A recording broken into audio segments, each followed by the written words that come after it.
As the first ballot actually is going in.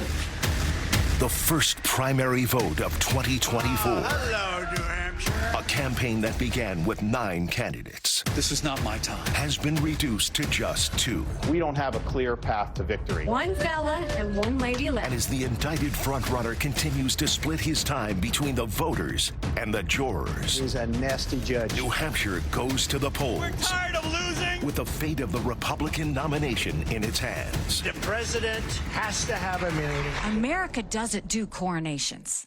Tonight, special election coverage with Rachel Maddow, Joy Reid, Chris Hayes, Alex Wagner, Ari Melber, Jen Psaki, Lawrence O'Donnell, Stephanie Ruhle, plus MSNBC's campaign experts, and Steve Kornacki with results and analysis at the big board. It is now officially a Trump-Haley race. Special coverage of the 2024 New Hampshire primary begins now. Back so soon. I know. It's like we never left. You never even had time to miss us. Iowa was just last week. Tonight is New Hampshire. But after this, you are going to miss us. After tonight, the next Republican primary isn't for another month. Good evening from MSNBC. I'm Rachel Maddow, here with my beloved colleagues Lawrence O'Donnell and Joy Reid and Ari Melber and Chris Hayes. Great to have you guys all here. We're going to be joined by Alex Wagner and Jen Psaki and Stephanie Ruhle as the night goes on. The Republican presidential primary in 2024 is now winnowed down to 2 candidates, one very much the frontrunner and one very much the underdog. New Hampshire tonight may be the best chance the underdog is ever going to get in this race. The great Steve Kornacki is here with us tonight. As always, he is our compass and our guide. We're going to be also checking in live with our correspondents across New Hampshire, where most polls in today's presidential primary will close just 1 hour from now at 7 p.m. Eastern. The very last polls in New Hampshire will close at 8 p.m. Eastern. Now, you're used to seeing big blowout New Hampshire primary coverage every 4 years, and tonight is no exception. But as with so many other things in 2024, this year does have to be a little bit different. President Biden and the Democratic Party decided not to hold the Democrats' first primary this year in New Hampshire. Instead, they're letting South Carolina go first. The state of New Hampshire insisted, nevertheless, on holding their Democratic primary today. It's a purely symbolic affair. There are no delegates at stake on the Democratic side. Registered Democrats who want to vote for Joe Biden in New Hampshire tonight will have to write in his name. On the Republican side, Donald Trump's last remaining rival is Nikki Haley. She may have her best shot at a primary win in famously independent-minded New Hampshire. She does, everybody concedes, face tough odds.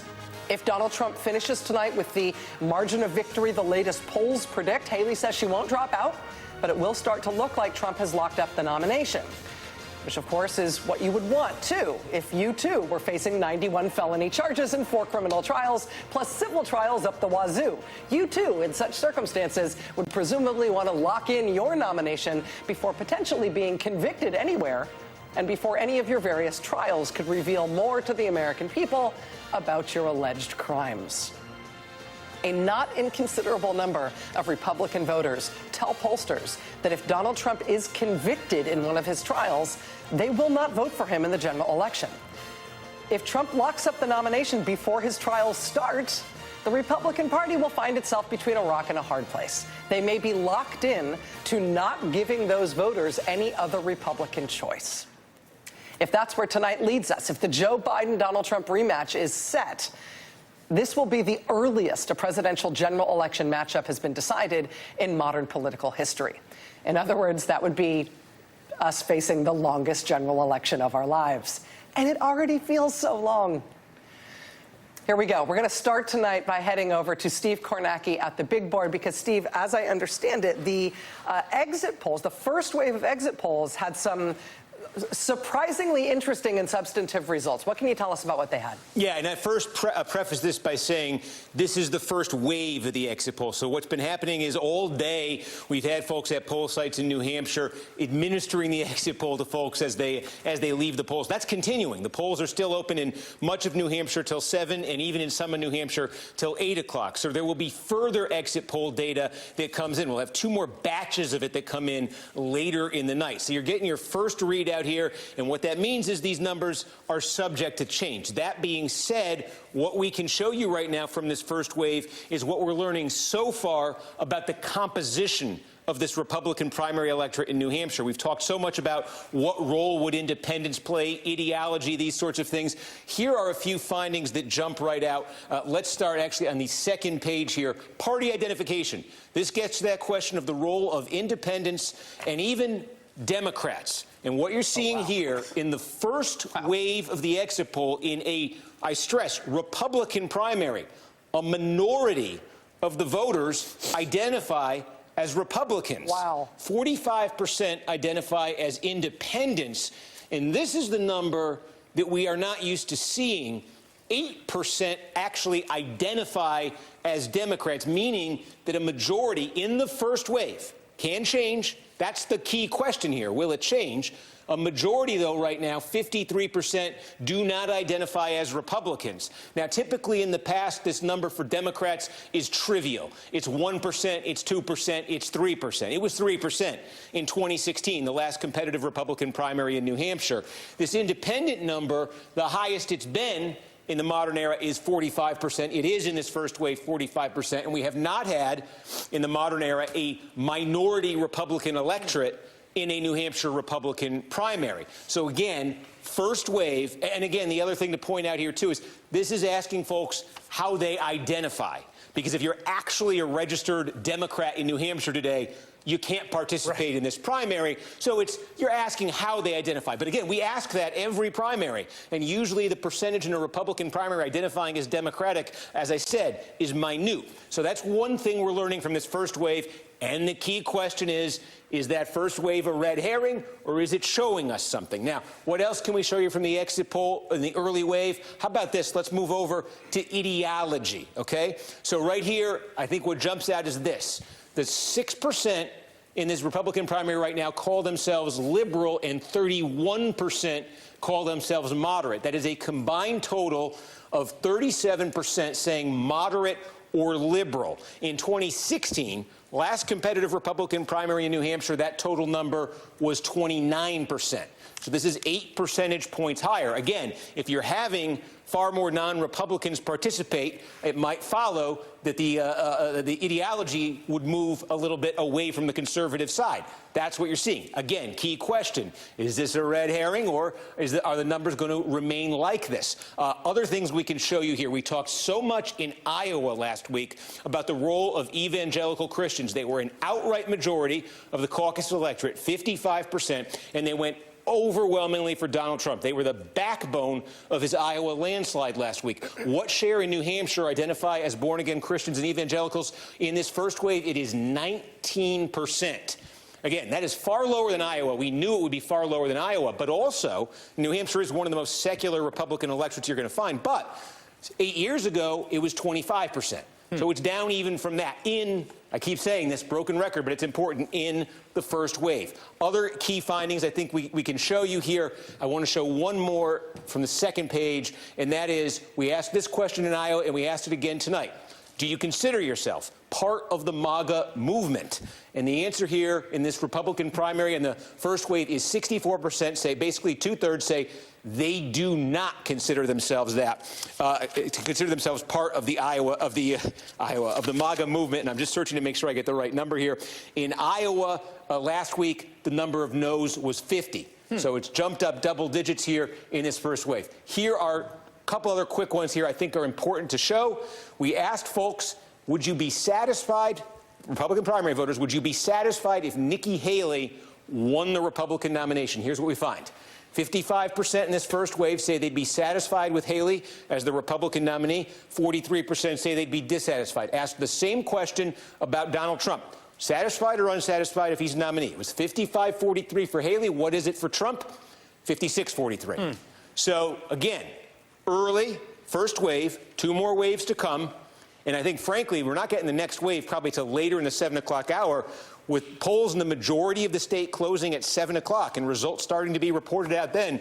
And I think those results at 7 o'clock are going to start superseding this exit poll. The exit poll has raised some very interesting questions, and I think it may not be the next wave of exit poll that starts to give us answers, but the actual returns which will start any time after 7 p.m. Eastern, less than an hour from now. Steve, I'd like to go back to the very first metric that you put up there, which is about the self-identified sort of partisan affiliation of the people who are voting tonight in New Hampshire. I know you stated this, but I just want to be quadruple clear for viewers so that nobody misconstrues this. That 8% of self-identified Democrats, none of them are people who are registered as Democrats in New Hampshire. Can you just clarify that? Yeah, and I'm sorry for the complexity on this, but it's essentially, we are asking folks, how do you think of yourself? Regardless of how you might technically be registered. There's a couple possibilities on this Democratic number. Now, one of them is if you were a registered Democrat and you want, and you decided 6 months ago or something, I want to be in the Republican primary, I don't want to vote for Trump, I want to vote against Trump, that kind of thing. You had till October to get away from your Democratic registration. Now, maybe there were a large number of actual registered Democrats who took advantage of that. They could either then have registered as Republicans or registered, as independents to participate today. So it might reflect some of that. It might be folks who were just independents already, but they're independents who, they're registered independent, but they generally vote Democratic. And you know what? If you ask them, they're just going to say, I'm a Democrat. So it's some combination of those two things, I think. And again, it's just what jumps out, again, in this first wave is 8%.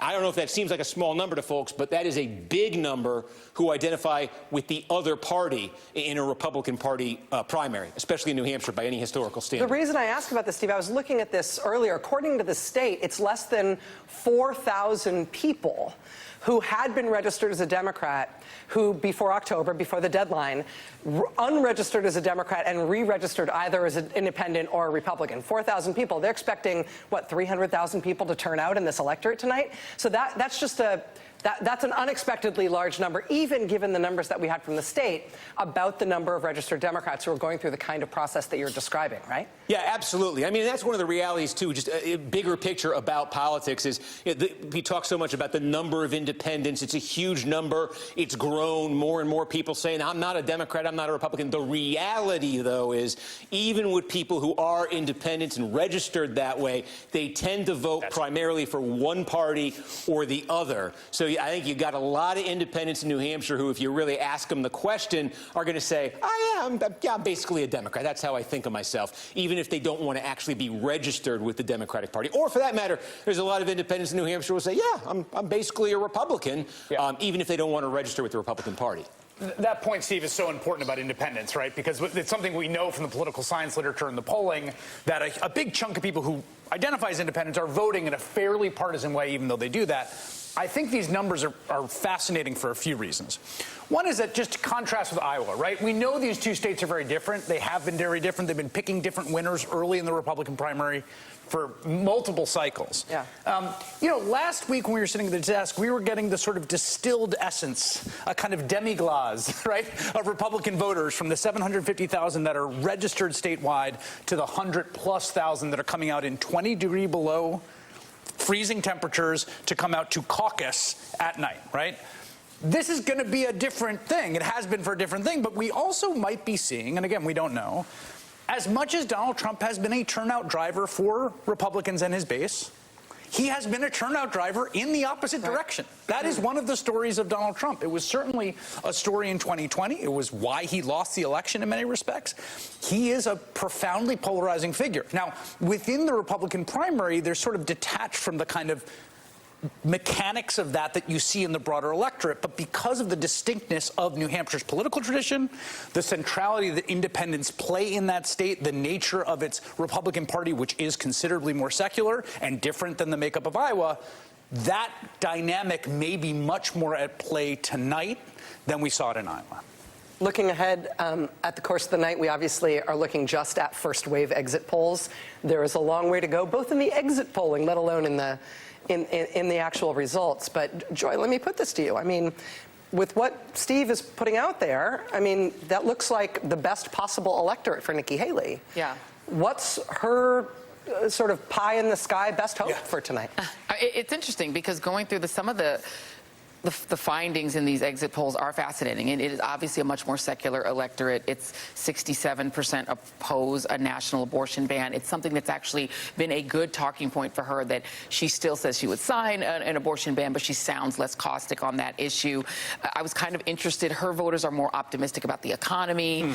But there's also a really quite good economy in the state of New Hampshire. So in a way, yeah, this is a Rorschach test to sort of her strength among independents writ large, right? Like, this is the kind of voter that she needs. The challenge is, I don't know how much you can replicate that and how many other states replicate it, but to the extent that she has a chance to make a case to go further, absolutely, this is her best chance. I mean, going through these exit polls, this is not an overly pessimistic, angry electorate that she's facing in New Hampshire. She's facing a sort of more normie electorate. She's facing kind of an anti-Trump electorate. A kind of anti-Trump. And so but the question is there enough passion among anti-Trump Republicans? You know there is among Democrats, but what she's testing now is what is the level of passion that anti-Trump Republicans have? Do they have enough to put her close, do they or put even their money where give their her mouth a miracle? Is? Yeah, that's right. Lawrence, looking at this, sorry, go ahead. The New Hampshire primary, and all primaries at the beginning, were invented not to nominate candidates. They were invented simply for candidates to possibly demonstrate to convention delegates later in the year their appeal to voters. Look, I did well in the New Hampshire primary, which didn't matter in any way at all, except when you'd go to Chicago, you'd tell the delegates I did well in New Hampshire. That indicates I can win votes. And so what I'm always looking at, I'm looking at it from the convention standpoint. I'm looking at New Hampshire primary. Who is this a good night for? And there's two front runners here. There's Trump and there's Biden. And you can look at what's happening to these two front runners tonight in New Hampshire. And one of them is in a much, you always just say to yourself tactically, which campaign would I rather be? Yeah, exactly. Which campaign would I rather, leave the issues aside, leave all of that aside. Just in terms of trying to get to the winning margin, which campaign would I want to be? I'd like to be the campaign that is facing no primary challenge that matters in New Hampshire at all. That's the one I'd like to be. and Donald Trump is not that campaign. Yeah. Ari? Yeah, well, one other point here, when you look at it, like you say, just on the politics of it, if this were a fantasy draft or sports, you want the best possible team you can assemble, right? For the Republican Party, that's not Donald Trump. You see how often he comes in less, right? And we talked about it. He got fewer votes in most of these elections every time he's on the ballot and most of these midterms. And so I think what's really interesting about these early numbers, and Steve cautioned it's a first wave, but they remind you that against the kind of electorate that you would need in the general election, he may not do as well. And I think that's a theme across the numbers of what we've just discussed. And so then you have the possibility, and the reason why tonight matters, and we're not just saying that because it's a big night, is if it's really close or she pulls off this upset, there's a part of the Republican Party that goes, oh, here we go. We're getting beaten again in the face because our fantasy team sucks. So do we want to put other players in or have that debate? Or, and here's a wild idea, give it a couple weeks before the D.C. insiders who used to be dubious of Trump and the Republican Party in 15-16, now he benefits from this insiderism where they want to drum her out of the party for all the reasons, to say nothing of the possible trials. Yeah, exactly. I mean, the fact is that the Republicans on the Trump supporting side have been saying, oh, Nikki Haley can only win because this isn't an electorate that looks like a MAGA electorate. Well, yeah, America isn't an electorate that looks like a MAGA electorate, and so this is a real-time test of that. I want to go straight out to New Hampshire now to Derry, New Hampshire, where NBC News correspondent Jacob Soboroff is at one of the state's largest polling locations. Jacob, it's great to see you. What are you looking at there in Derry?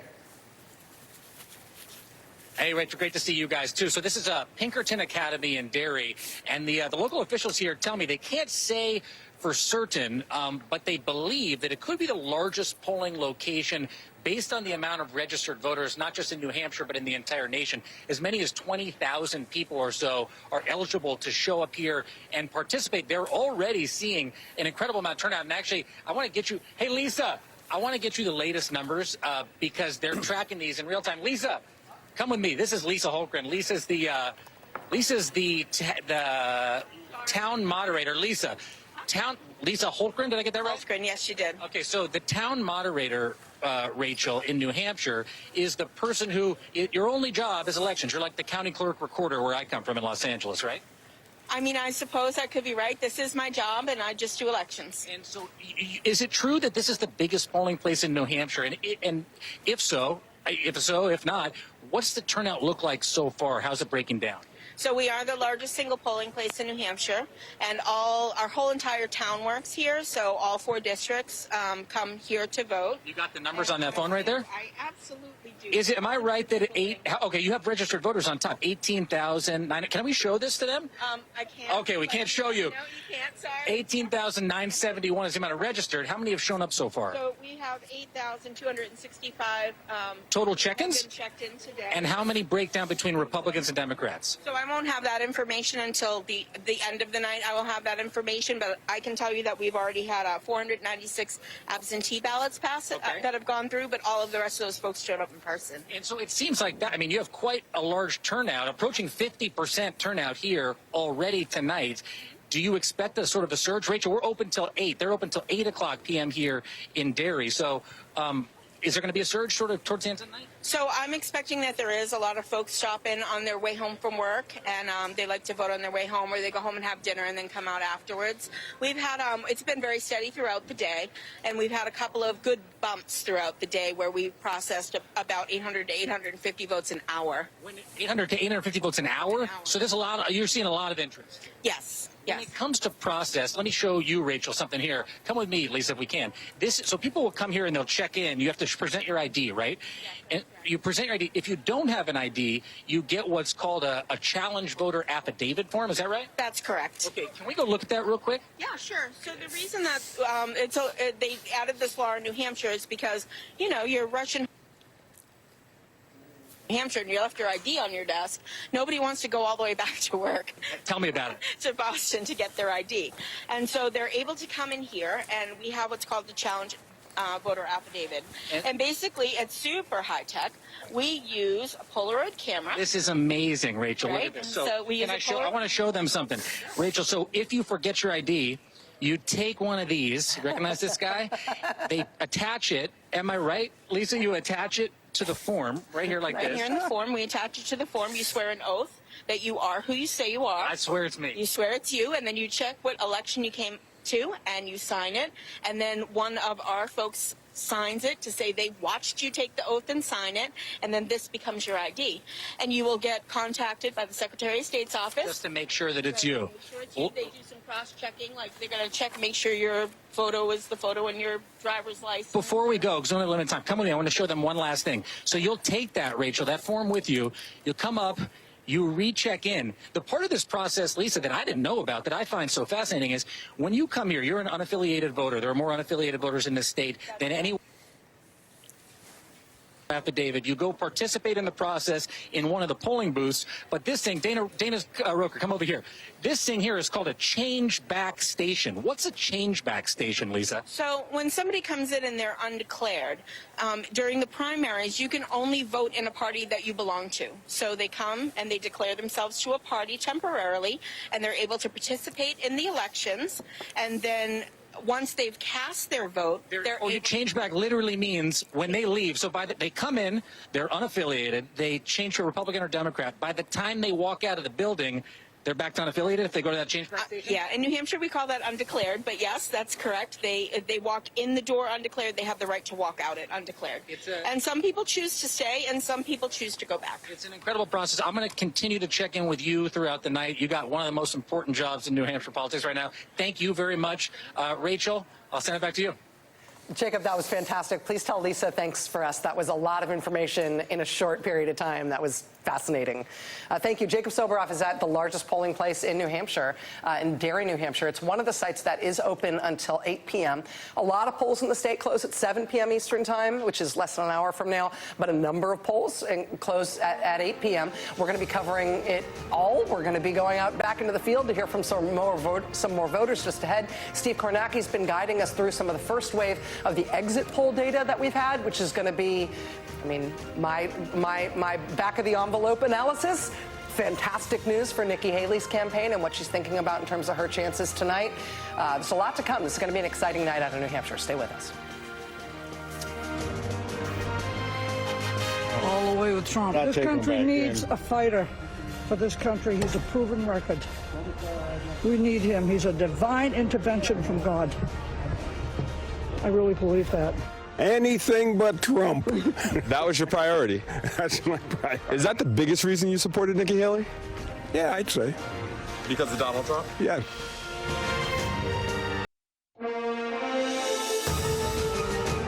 This has always been a marathon. It's never been a sprint. We wanted to be strong in Iowa. We want to be stronger than that in New Hampshire. We're going to be even stronger than that in South Carolina. We're running the tape. Stronger than Iowa. Not setting the bar high. But the question is, how well can Nikki Haley do in New Hampshire? How will that change the course of the primary from here on out? That was Nikki Haley speaking in Hampton, New Hampshire today. Let's go now to Milford, New Hampshire. NBC News correspondent Shaq Brewster is there, and he's been talking with voters. Shaq, it's good to see you. Tell us what you're seeing in Milford. Well, Rachel, let me first say Milford is right along the Massachusetts border, not far from the border between Massachusetts and New Hampshire. This is one of the largest polling locations in the state, not as big as what you saw Jacob Soboroff at. And I just talked to the town moderator here. This is part of the evening rush. We're starting to get into that evening rush. He says we are approaching about 50% of the registered voters who are registered as of this morning. We're approaching about 50% of them already casting their ballots. And one thing that I've been surprised about, Rachel, is how many people have waited to the last minute to make that ultimate decision. I don't know if these two have waited to the last minute, but Rachel and Sam, tell me, when did you make that final decision on who to vote for? Inside the ballot booth. Literally inside the ballot booth. Who did you end up supporting? I ended up going with Haley because I think she's a fresh face to see in the Oval Office. Both of them have very similar policies, so I just feel like Haley would be a good choice, a fresh start, you know. Was this a hard decision for you? Why did it take so long? It was. I mean, because like I said, they're so similar, so I'm just thinking, like, what do I do? Should I go with someone I know already, Trump? So I made it just like a split decision, just went with Haley. What did it come down to? Came down to the policies on the southern border where immigration. Immigration. That's what it basically came down to. I think that she's really going to crack down on that really hard. So yeah. Rachel, I told you I was trying to start a family fight. Yes. Who did you support? I voted for President Trump. Why President Trump? I thought the way his presidency ended before was unfair, and the state of the economy before was much better. Also, I went to the March for Life in 2020, and he was there, the first and only president to ever go to the March for Life. And I appreciate his support of the pro-life movement, and I'm very pro-life, so. You said you decided for President Trump a couple of weeks ago. Yes. What was it that helped you make your final decision? I don't know exactly what it was. I guess I kind of always knew that I was going to vote for Trump again. Like I said, the way it ended before, it wasn't fair. So give him a second chance. Did you ever consider Haley? Not too much. I don't really have a reason why. I don't know. Let me go back to you, because if we were talking about the general election, would your support transfer over if Haley doesn't make it to the general election?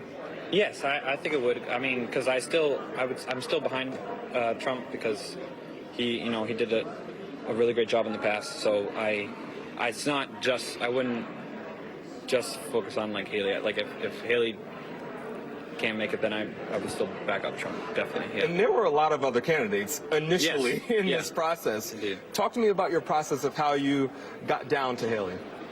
Well, I heard recently that DeSantis dropped out, and I was kind of bummed out about that. I heard some really good things about him. I saw the primary from September, I believe, and I heard what he had to say. He seemed really firm. He seemed like a really good choice. Yeah, on the debate stage. Yeah, he seemed like a really good choice.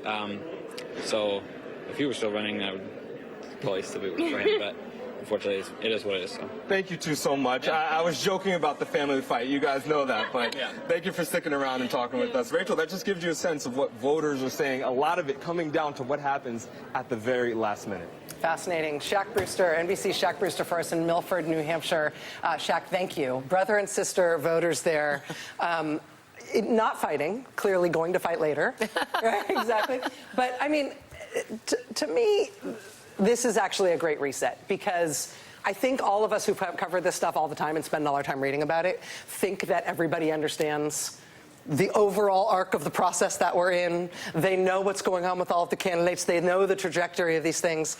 And then, you know, those young people are deciding at the very last second on the bases of on bases that I think you would never predict in the abstract. But can I just say that one of the things that the two of them said that also is reinforced by the exit poll, which I think actually is an important number, and it kind of goes to something that Chris has all the time, is the substitutability of anybody else for Trump. I mean, 55% said that they would be satisfied if Haley is the nominee. 56% said Trump.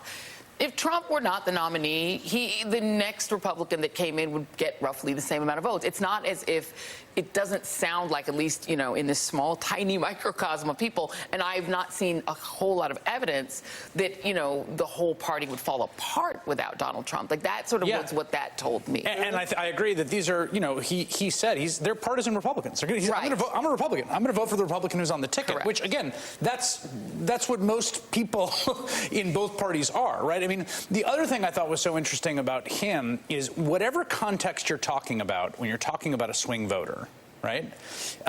There's this sense that there's some sort of matrix of cross pressure that produces the swing voter, right? Like the classic example is like, well, there was a profile, I think it was in the New York Times today. I'm pro-abortion rights and also super pro-gun. So I'm torn, right? Most swing voters are just like, I don't know, these seem kind of the same. Yeah. And at the last second, there's something that pushes them in one way or the direction or the other. I mean, him saying in the end it was the southern border because Haley is going to crack down. Now, she has been pretty hawkish on immigration. She's not wrong on that. And I also don't think either of those people are mistaken about what their principles or values are in terms of aligning with the Republican Party. She went to the March on Light. She's right about that. He did deliver the justices that overturned Roe. But I don't think most people would be like, oh, the southern border is what decided it for Haley, right? So when again, a way of thinking about this, both in this context in the primary and more generally, there's a very slim portion of people who are swing voters and persuadable. And the things that will get them in one direction or the other are more heterodox and unpredictable than you would imagine through the sort of sheer calculation of some issue matrix. What it means, and this is kind of what I meant by saying it's a reset for all of us, is what it means is that campaigning matters. It does matter. Ads matter. Sure. What you wear at the debate matters. You know, like who you saw last. Whether or not the bumper stickers that you pick have good phrases on them. I mean, you never know what's going to move somebody in a tight race. And I want to be really clear about this because, you know, obviously we're politics junkies. We do this for a living. Like, the way I always think about it is if someone asked me, right, I love sports, but I don't follow hockey. If someone said to me, like, who should be the MVP of the NHL this year, I'd be like, I don't know, man. Like, I would think of, like... Is Wayne Gretzky? Yeah, exactly. Like, who's the last hockey player I know? And it's like, a lot of people don't spend a lot of time thinking about American national politics. Like, you're not going to have, you know, these incredibly sharp opinions about who's better than who if you're not spending a ton of time thinking about it. And that's why one of the most pivotal words we heard was president. Right, President Trump. President Trump. Yeah. Presidents usually win re-election, incumbent presidents. You have to have something really go wrong. And in Donald Trump's case, you had a pandemic and you had Donald Trump.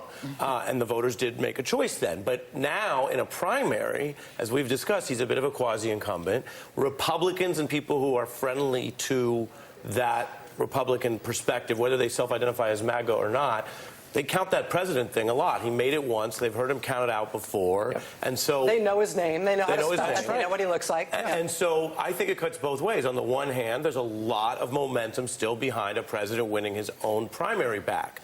On the other hand, in a two-person race, if she does decent, you have to start to ask how she, without his level of fame, money, and White House behind her, is doing so well in a party where she beat all these other guys. Where he's she got beat all but senators. an incumbent. She beat governors. She beat a gadfly. So you stack it all up, and it does cut both ways, and it suggests she has at least some energy in the backpack. And the fresh face thing is notable, right? Yeah. We need a fresh face. That's been a huge message of her campaign. Yep. That worked with him. One of the things that one of those voters just talked about was the idea that Donald Trump was treated unfairly in 2020, the way that ended. She was effectively saying that she didn't think that Donald Trump actually lost the election in 2020. There was exit polling on that as well. We're going to take a quick break. We're going to come back. We'll hit that. It's really interesting.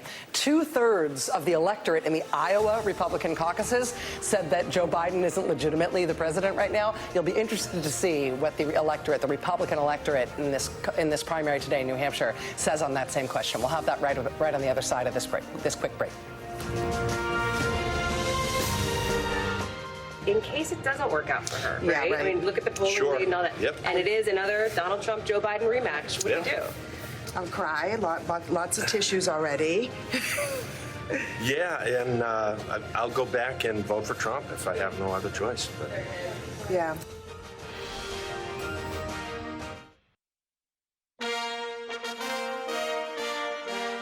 I don't want some guy that leaves classified documents lying around. Club is his own club where millions of people go in and out. I don't think he's a real competent person. New Hampshire voter today in Laconia referencing the subject of one of the criminal trials that former President Trump will be subjected to. Whether that one is before or after the election is anybody's guess at this point. Before the break, we mentioned that one of the interesting exit polls telling you about the different type of voter that's turning out in New Hampshire tonight versus Iowa last week. One of those interesting polls was, do you believe that President Joe Biden legitimately won the election in 2020? The left side of your screen in purple there, that's Iowa. In the Iowa electorate, in the Iowa Republican caucuses last week, 2/3 of the electorate said no, President Biden didn't legitimately win in 2020, meaning the electorate, by a two-thirds to one-third margin, thought that President Biden wasn't really the president and was just pretending to be.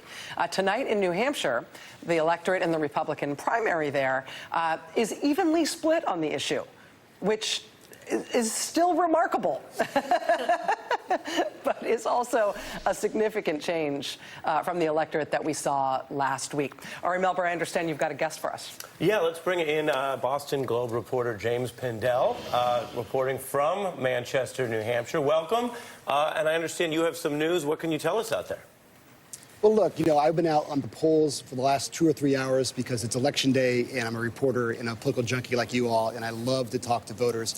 I will say the turnout has been strong and steady, and we're learning tonight from the Secretary of State here in New Hampshire that at least a dozen more communities have requested extra ballots. Now, there's not a shortage of ballots or anything like that. They've gone through about 80% of the ballots they expected to statewide, but it's about a dozen communities have or are about to receive more ballots heading into the final minutes here. Now, of course, most of the state closes their polls at about 7 o'clock. It's those commuter zone towns, those right on the Massachusetts border.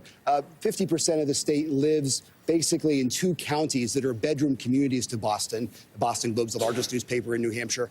And those close at 8 o'clock. And so some of those communities down there are requesting more ballots, which could be a good sign for Nikki Haley, I think. You think that helps her more and speaks to the larger turnout. I'm curious what else you can tell us from your reporting and your experience in the region on the ground. Steve's been walking us through these numbers. We've been looking at some of the differences not only to Iowa but to years past. What jumps out to you about the emerging electorate we're seeing in tonight's primary? You know what's so interesting, Ari? When I was talking to voters today as they walked out of the polls, a few things jumped out at me.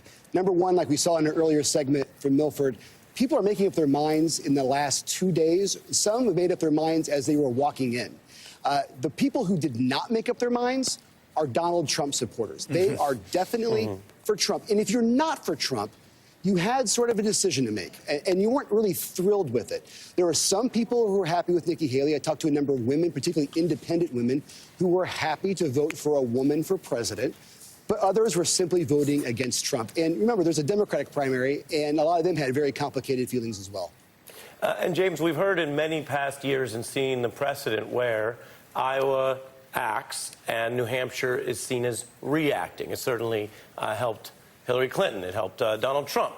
Do you see any indication of that mood, whether it ultimately takes Haley over the top or not, that there was a response to Iowa and that the field has narrowed, or just too early in the night to tell it all? Well, as Rachel pointed out, these are 2 completely different electorates. I've covered both. I worked at the Des Moines Register covering Iowa. I've been here for 20 years covering the New Hampshire primary. They're totally different. And there's a reason why, since the duopoly of Iowa and New Hampshire, which began in 1976, no Republican has ever won Iowa and New Hampshire in the same year if they're not an incumbent president. Now, that may hold here. We may break history with Donald Trump does end up winning. But clearly there is a different vibe. I don't know if they're reacting to the Iowa response other than the fact that the field shrunk. But this is not feeling like a blowout today that we thought it might be. It feels like it's going to be a lot closer. You said a different vibe, and that's one of our favorite things to cover, is the vibes in the air. We measure them and everything. Boston Globe reporter James Pindell, thanks for joining our coverage with your reporting from the ground. Rachel? That was great. James Pindell, it's great to have him here. Joining us now from a polling location in Bedford, New Hampshire, is NBC News senior Washington correspondent Hallie Jackson. The couple of places that we've been so far, places that close at 8, where Hallie's out right now in Bedford. Hallie, I understand this is a place that closes in just a few minutes, 7 o'clock closing there. It sure is, Rachel. I got to tell you, we'll go over it. This is the most floor that I've seen in our all being here, right? And I want to come show you who's voted so far, because I think it's interesting. It's not Steve Kornacki's big board, but it is a big whiteboard. They've been keeping track of how many Republicans and Democrats every hour have come in to vote. So this particular location, this is a red-leaning place. You can see undeclared voters have the edge over Republicans as far as registrations, but just barely, right? And you can see where the numbers are as of 6 o'clock. Some 5,500 Republicans have voted compared to some 1,500 Democrats. Roughly 7,000. That's roughly half of the registered voters here in Bedford so far. As I mentioned, listen, things are dwindling, right? Things are winding down, but this has been packed all day. Obviously, hundreds of people that have come through here. We've been talking to a lot of them. Some Nikki Haley voters, obviously, who say that they don't want to see former President Trump in office again. Some Trump supporters. I just spoke with one woman who said she came here and she wants to see another 4 years of Donald Trump. You know who's seen a lot is Bill Klein, who's here with me. He's one of the elections moderators. Bill, this is your 40th year running this location, right? Do I look that old? I mean, I don't know. I've been through a lot. But I think, and you asked me the question, and I'll tell you, the last 4 years have been a little more stressful than they ever have been before. However, the first couple of years that I moderated, from that standpoint, my history, the first meeting that I conducted, which was in Merrimack, New Hampshire, we had 3 gymnasiums full of voters for a town-style meeting. So this is where they come and they vote on the budget all together all at once. You have to show there's no paper balloting, like an official ballot like we do tonight. This is an official ballot. Yeah. A group of people show up, they have a chance to speak, they can change the amount of money, they can add money, subtract money, add programs, all kinds of stuff like that. So things have changed, and but this has been, it's fun. I came on board because of the fact that I was a sports official and had a lot of respect. And a group of people approached me and said, you do such a good job as a referee. We think you'd be good doing this job. Essentially refereeing now, what, 10 presidential primaries? We have to learn the rules. Yeah. We have to make quick decisions, fair decisions, make sure that all the parties involved, it's not 2 teams, but, well, it is, right? 2 or plus teams, that they're happy and they accept the results at the end of the match, the game, whatever. Are you finding it easy to get other elections workers like yourself in these days? Well, the news has been there on a national basis and here in New Hampshire. Recently, we had one moderator who quit, just said, I can't deal with you anymore.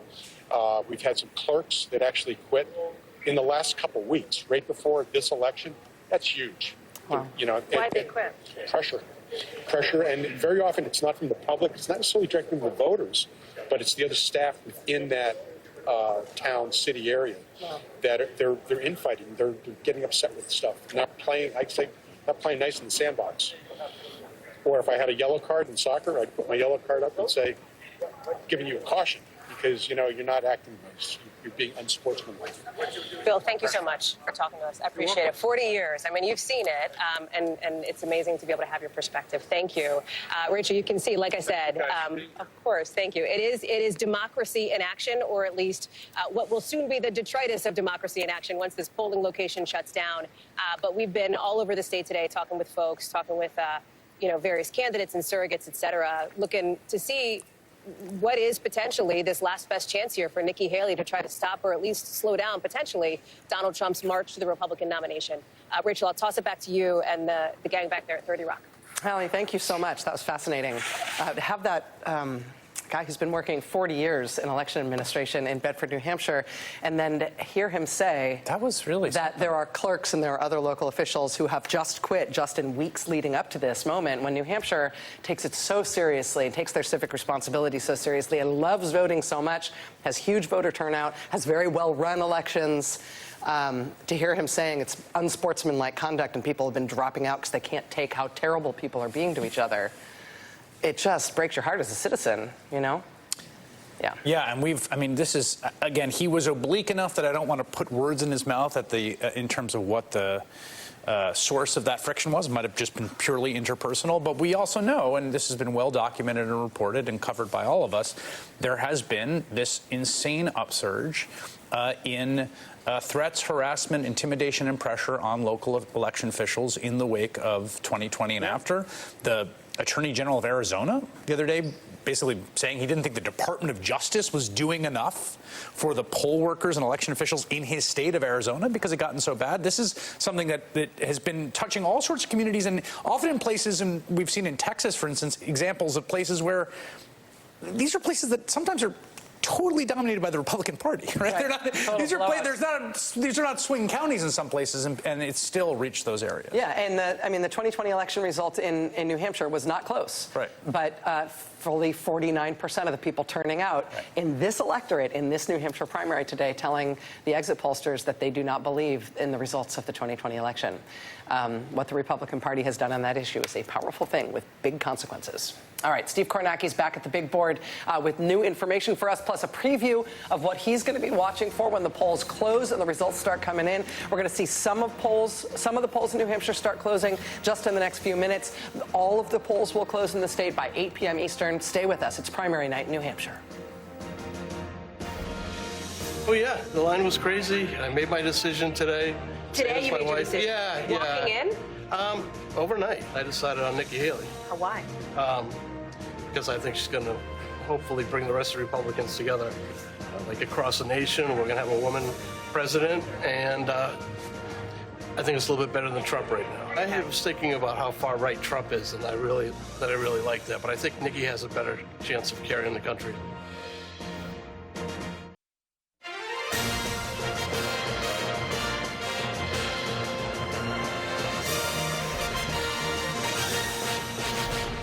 We're just coming up on 7 o'clock Eastern. That is when most of the polls close in New Hampshire. When those polls do close, we'll start getting a look at the first results from today's voting in New Hampshire's presidential primaries.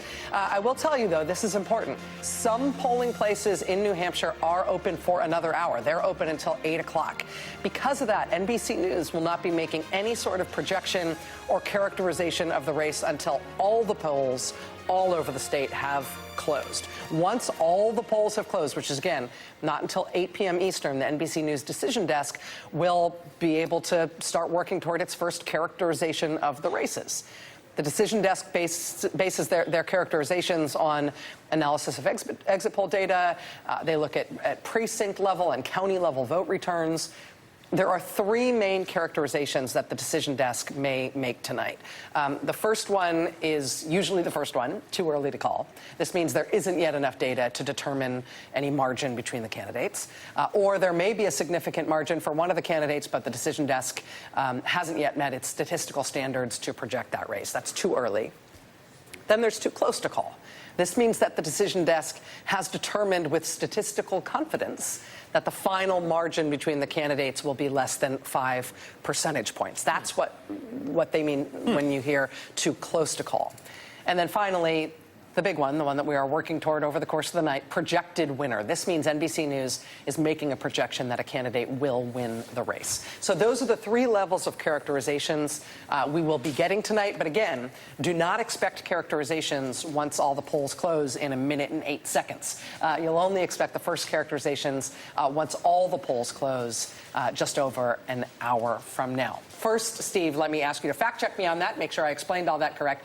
And second, to ask you what you're going to be looking for once we get first closings at 7. Yeah, it's true. Not everything is closed till 8. A lot closes at 7. And when these towns and cities start lighting up, I want to give you a sense of how we're going to be measuring this. We've basically, I can show you right here, this is a city and town map in New Hampshire. And remember, unlike most other states, the vote is reported out by city and town. It is not reported out by county. So we had 99 counties in Iowa last week. We got more than 230 incorporated communities in New Hampshire. So we can do this at more of a microscopic level. In each one of them, we have a target that's assigned for Nikki Haley, just in terms of understanding. We got to assign it for Trump or Haley. We'll do Haley just in the sense of this is a number we think roughly she needs to be hitting in each city and town if it is going to be a competitive race. This is designed for like a 50-50 race statewide. And it's based on the demographics of the town. It's based on median income. It's based on educational attainment. We've seen some very specific demographic patterns in terms of her appeal and Trump. So we're going to be measuring the results in these towns as they come in with those benchmarks. And I think getting a sense of whether Haley's meeting those benchmarks and maybe making this a real race statewide, or if she is falling short. And this is going to be an outcome that resembles what we've been seeing in the polls in Trump's favor. One piece of news as these polls, we come to the closing here, one piece of news, you just heard James Pindell from the Boston Globe mention, our own Emma Barnett has sent a list of the communities that requested from the Secretary of State more ballots, and I will tell you they fit a very clear pattern. I'll read you some of them. Hollis, New Hampshire. Amherst, New Hampshire. Hopkinton, New Hampshire. These are towns that are higher income. These are towns with high educational attainment, and these are towns, when just based on our estimates here, where Nikki Haley is supposed to do pretty much her best in the state. Also, city of Manchester, biggest in the state, which closes at 7. Manchester and Concord close at 7. Nashua will close at 8. Manchester requested more ballots as well. So you're seeing here some of these towns. Windham is another one of them. Windham is a town that Haley basically needs to be running even in. It's in southern New Hampshire. It does have a high median income. You're seeing Newmarket. Newmarket is another one. Higher median income, higher educational attainment. Haley needs to be doing very well there. These are the places, I'm reading off names here, that cities and towns that requested more Republican ballots. They are much more from the Haley, what should be the Haley side of things, than from the Trump side of things. Also, I will show you, again, any minute now we could start getting results from these cities and towns, and I told you what we're going to be looking for. But another thing to keep in mind is this. This is the current NBC News Decision Desk estimate of what the turnout will be in the Republican race. 330,000 is what we have it at now. I can tell you that number has been raised twice today, based on reports coming back from the polls, based on what we're seeing in terms of foot traffic here and reports from the polls themselves. So again, higher than we were expecting, it looks like, turnout. You see some of the, I've gone through the areas that are requesting more ballots. And again, just in terms of what to expect, couple big things here. Again, the bulk of the vote in New Hampshire, roughly, is going to be coming in this region, southeast New Hampshire. You know, you've got border communities that are basically bedroom communities of Boston. You know, you've got, this is Interstate 93. Going right through there. This is Route 3 going right through there. I-95 goes right through there. So a lot of these are bedroom communities for folks who work in Massachusetts or who work in Boston. One thing I would caution, though, as they come in, we think of the suburbs in the Trump era as, you know, the suburbs are the heart of the Trump resistance. The suburbs are the places Nikki Haley will automatically do the best. That is not probably going to be the case in New Hampshire. The suburbs here vary quite a bit in terms of some of the demographic categories I'm talking about, and in terms of results that we've seen. A very good example is right here. Take a look. Sorry, we got to go to, I grew up 10 miles from there, I should know this. Salem, New Hampshire. This is actually the 6th largest municipality in New Hampshire, right on the Massachusetts border, shopping mall right when you cross the border, home of Chris Sununu. He grew up there. John Sununu, his father's from there. This was one of Donald Trump's best towns in the state in 2016. Has high income, high educational attainment, but it was a very pro-Trump town. Meanwhile, we just mentioned 2 of the towns that requested more ballots. Hollis, New Hampshire, just west of Nashua on the border. North of that is Amherst, New Hampshire.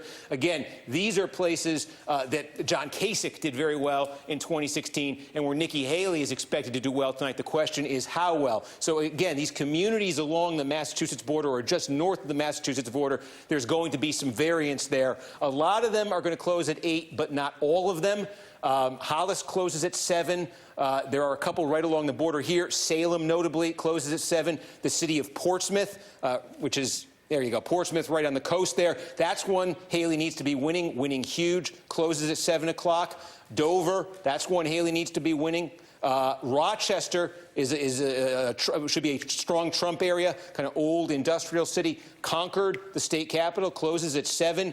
Haley probably needs to be getting about 60% of the vote here, close to 60% in Concord, if she's going to be on pace to make this a close race statewide. Those are some of the benchmarks. We're looking at Keene, New Hampshire, in Cheshire County, sort of the Currier and Ives corner of New Hampshire. Again, that needs to be a Haley stronghold. Oh, and one of the other towns that requested more ballots is Hanover, home of Dartmouth College, one of the most liberal towns in the state, but also the single worst town in New Hampshire in 2016 for Donald Trump.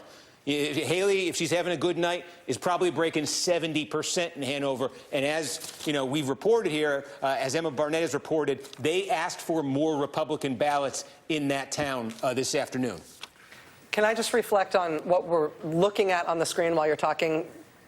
Steve, can we just put up that shot of Steve at the big board again? Can we just point out, just so people know this isn't a typo, that Nikki Haley does have 100% of the tabulated votes in New Hampshire, but the total number of tabulated votes in New Hampshire at this point is 6. And so do not let your eyes deceive you and tell you that she's won 100% of the vote in any meaningful sense. But since that is on screen while you're going through all those other numbers, Steve, that's important. Now, I just was in communication with the control room. Do we have Jacob? Okay, we're going to go back to Jacob Soboroff in just a minute, and sort of unexpectedly, it's just why we're trying to get his camera live. What's going on is with Jacob right now, remember, he's in Derry, you guys, that's the largest polling place in the state. And Steve was just going through the name of all the different communities we know that have had to request more ballots, talking about how they tend to be, you would guess that they're going to be more Haley-friendly, less Trump-friendly places. In Derry, again, the largest polling place in the state, they have apparently just run out of ballots, which we did not know was going to happen, but it's happened while we have been talking. So joining us now is NBC News correspondent Jacob Soboroff at Derry, New Hampshire. Jacob, am I right? Have I teased you correctly? Is Derry about to run out? About to run out is exactly right, Rachel, and that's why I'm joined by Tina Guilford, who's the town clerk of Derry. She's working with Lisa, who we met earlier in the broadcast. What's the latest with the amount of ballots that you have? Almost 10,000 people have voted. Correct me if I'm wrong. And I think you said you have about 1,000 ballots left. About 1,000 Republican ballots left, yeah. And so are you about an hour to go? With about an hour to go, are you worried that you might run out of ballots? Well, so we did call the Secretary of State. What did they tell you, the Secretary of State? Well, they asked if we had absentee ballots that had not been used, which we do, and we have quite a few. So we have brought them to the polling place, and I will start the process about 7:30, initialing them if we need them. So, in other words, am I correct? Again, correct me if I'm wrong. Does that mean that the Secretary of State's office is not sending you ballots that you requested?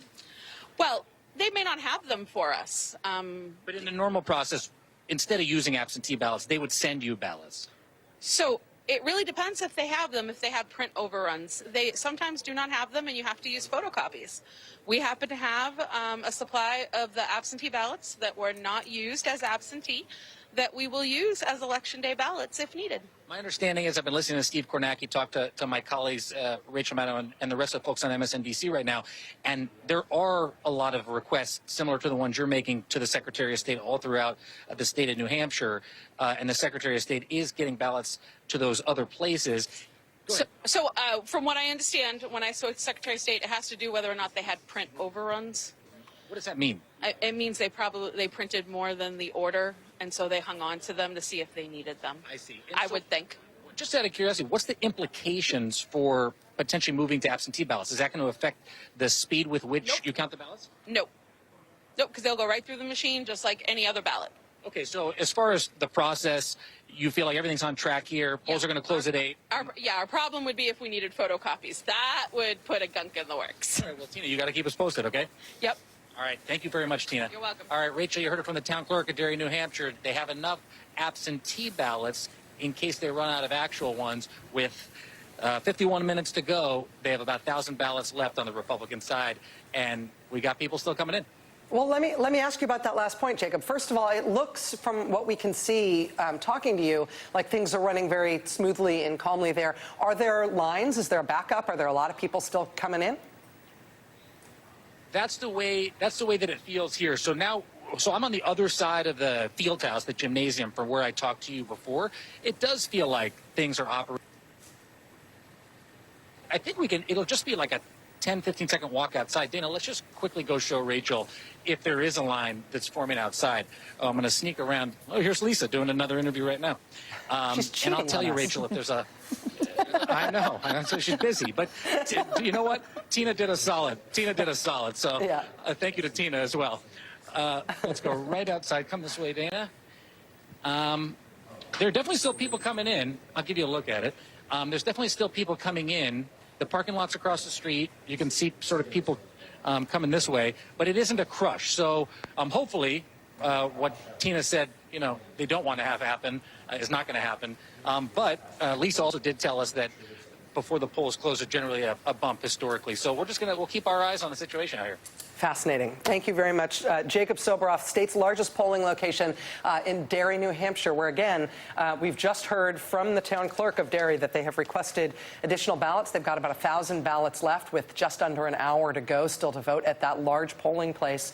And we heard from Steve Kornacki just moments ago about lots of large polling places in the southern tier of New Hampshire requesting additional ballots. All these stories that we are hearing, all of this anecdotal information, all sort of pointing in the same direction, which is that they're getting a lot of people turning out right now in New Hampshire. The Secretary of State, you guys, had said heading into voting tonight that they were expecting a record. The previous record for a Republican primary was 288,000. Secretary of State said heading into today that he expected 322,000. So that would be a big bump over the record. But now NBC's estimate is that more like 330,000. And as Steve said, that's been bumped up twice over the course of today. So, I mean, turnout isn't the same as proportions. It doesn't mean, it doesn't tell us who's going to win. But again, it's heartening just in terms of civic participation and small d democracy, what we're seeing happening right now in New Hampshire. You have to wonder what is driving turnout in an election that the news media certainly tried to convince New Hampshire voters was already decided. Yeah. And that the polls tried to convince New Hampshire voters was already decided. And more than anyone else, Donald Trump tried to convince New Hampshire voters was already decided. This is clearly a Trump turnout, as Chris mentioned earlier. He's very good at creating negative turnout against Donald Trump. Right, and the thing is, it's so kind of fascinating, I think, to your point, and even what you said earlier, Lawrence, about New Hampshire kind of being a demonstration, sort of a statement of values rather than necessarily, the decider in terms of who's going to be the nominee. It is a mood check state. Right? I mean, it is sort of if you win Iowa, I will never forget, the speech that Barack Obama gave when he lost New Hampshire, right? It is what catapulted him ultimately to the nomination was his reaction to losing New Hampshire, because New Hampshire is a place where you can create incredible drama, as did Hillary Clinton in winning the state, the tears. It was the state that kind of was the most dramatic sort of opening. It wasn't really Iowa, it was New Hampshire. But the other thing I think it is interesting about this large turnout, we have to remind ourselves, Donald Trump is a former president of the United States. And he is not mowing down Nikki Haley, who was the governor of a state. She was the governor of the whole state of South Carolina.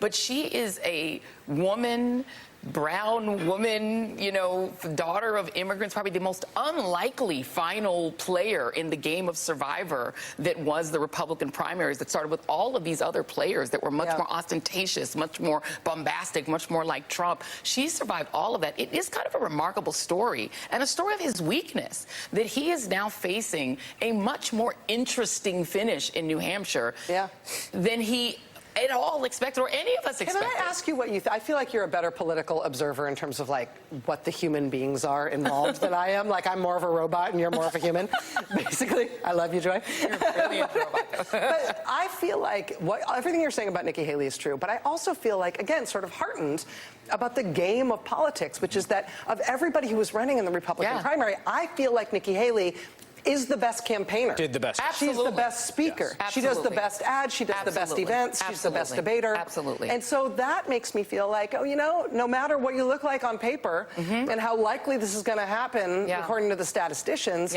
ultimately how you play the game matters. In the end, what people who work in campaigns for a living will tell you is that political talent trumps everything. The ads, the spending.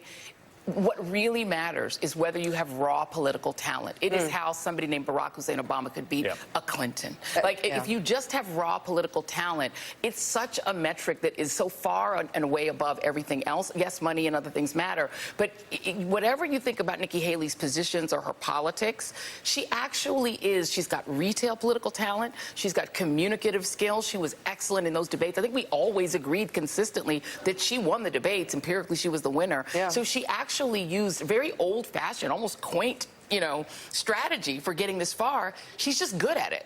And it still matters. It still matters, And then the which makes me feel converse matters too. The opposite of political talent is how you spend $150 million and end up being Ron DeSantis. Ron DeSantis, absolutely. Joining us now from a polling location in Nashua, New Hampshire, is NBC News correspondent Dasha Burns, who we haven't been able to check in with yet tonight. How are things looking in Nashua, Dasha?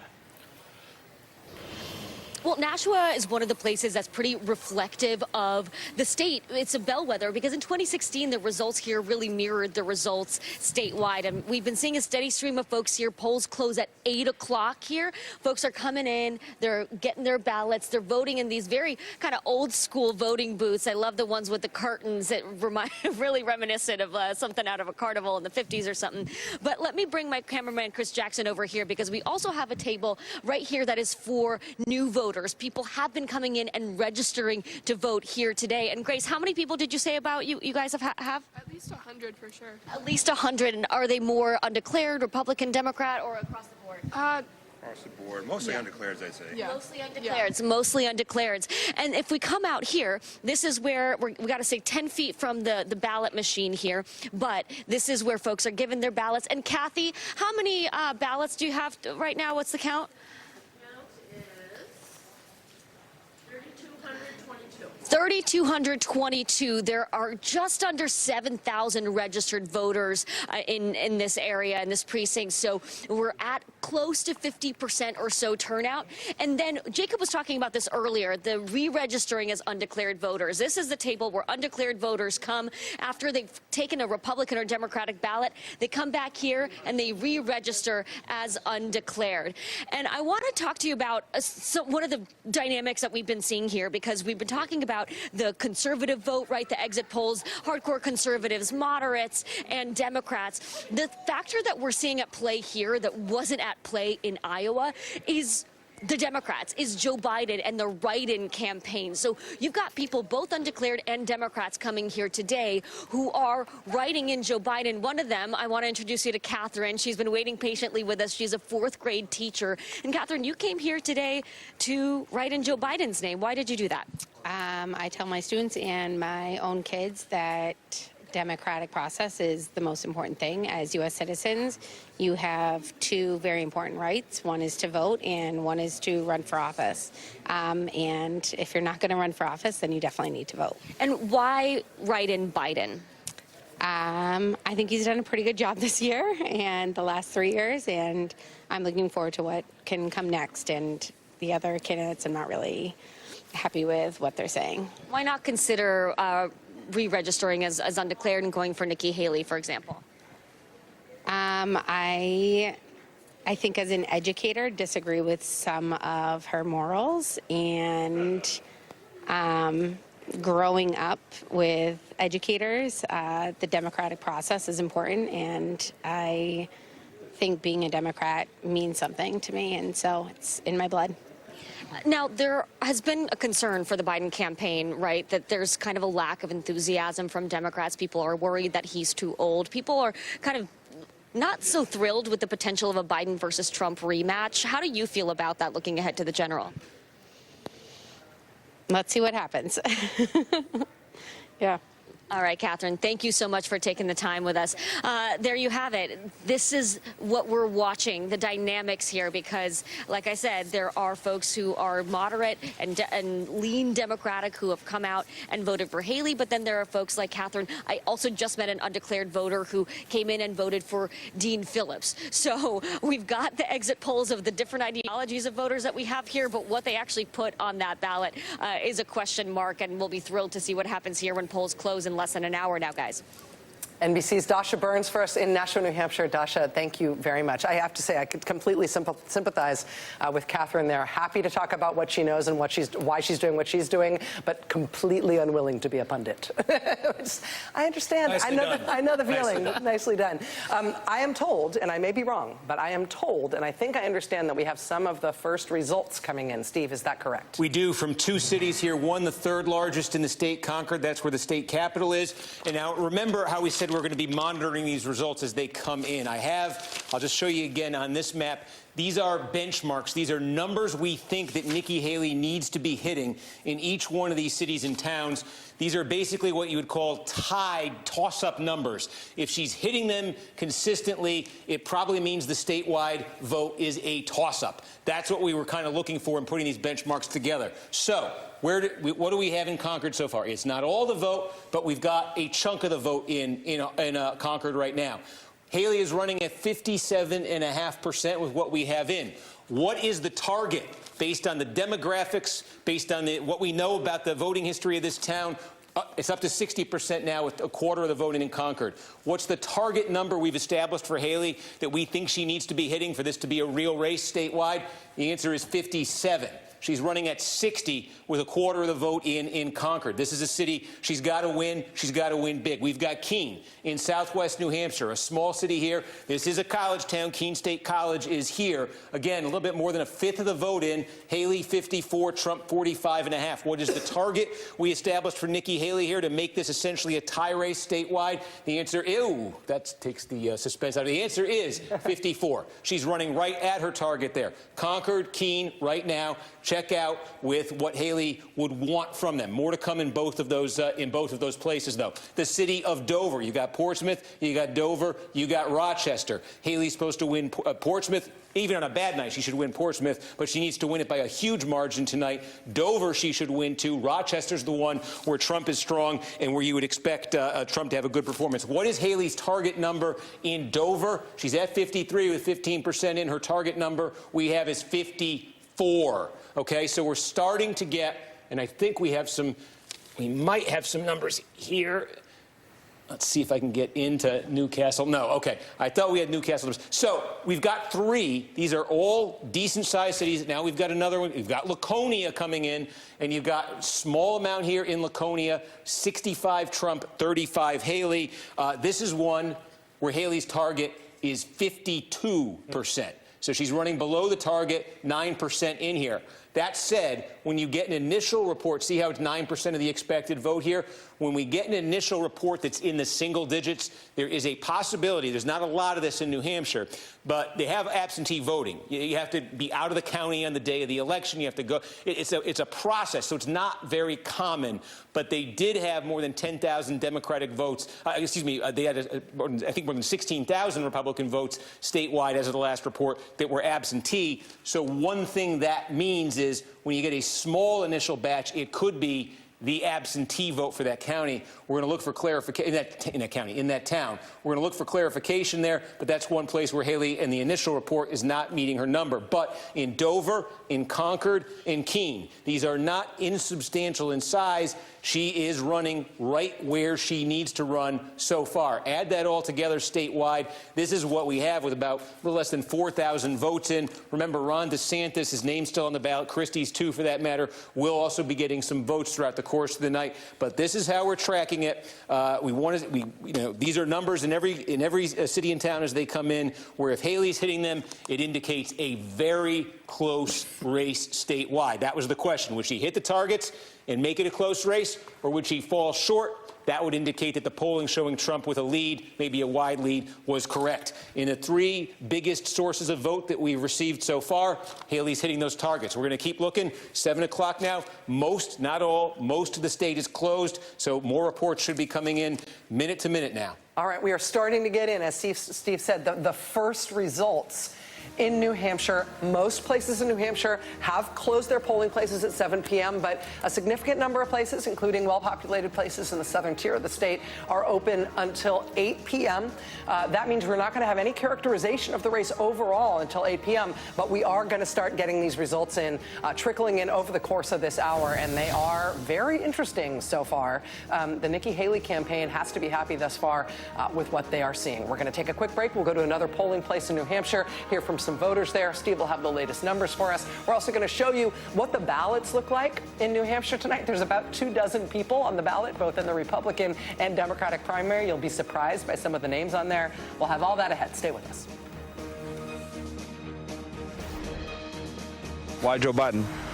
Oh, just because, honestly, I think he's doing a better job than people give him credit for. And he's got a lot done on infrastructure. I believe climate change is real. He's actually done something on it, which almost nobody else has. And, of course, the alternative, although, you know, he's the type of guy that might juice the economy a little bit with a tax cut, but it's always temporary. And he's also basically a criminal in my mind.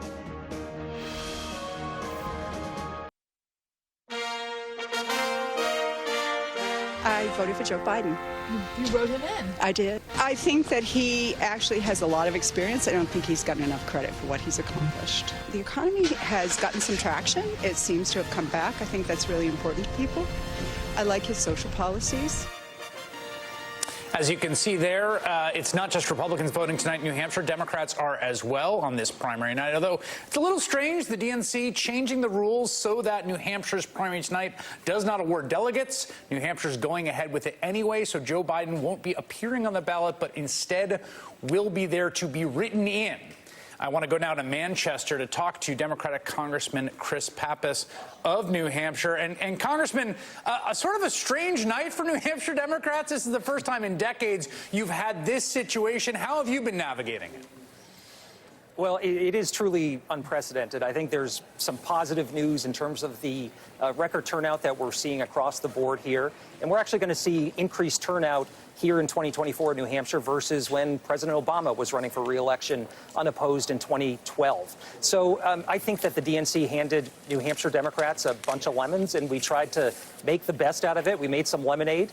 It appears that President Biden is getting a strong result in some of the first unofficial returns that I'm seeing from some cities across New Hampshire. And look, people want their voices heard. I think we're seeing people motivated by a variety of different factors today. But at the end of the day, New Hampshire is not an ultra-MAGA state. We are not a right-wing state. We're a state where undeclared voters, independent voters are somewhere in the middle. They split their ticket. And so this is both an opportunity and a challenge beyond today to continue to make sure that Democrats understand what's at stake in terms of a woman's right to choose, threats to our democracy, the ability to get things done and deliver results, and also how we appeal to those Nikki Haley voters, those undeclared voters who are free agents in a general election, who we need to be able to win key races up and down the ticket in November. Congressman, yeah, Joe Biden carrying the state in 2020 by about 7 points. Your district's an interesting one. It's a genuine frontline swing district. It is considered one of those races where we're going to see a real competitive race. It went for Donald Trump in 2016 and for Joe Biden in 2020. It also went for George W. Bush and then Barack Obama. Given the fact that you live in the kind of ecosystem of genuine swing voters, right?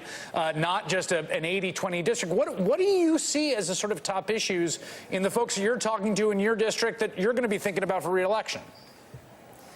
Well, I think we have to be talking about the future. We need a forward-looking vision for this country, and we need to be thinking about and listening to people's lived experiences.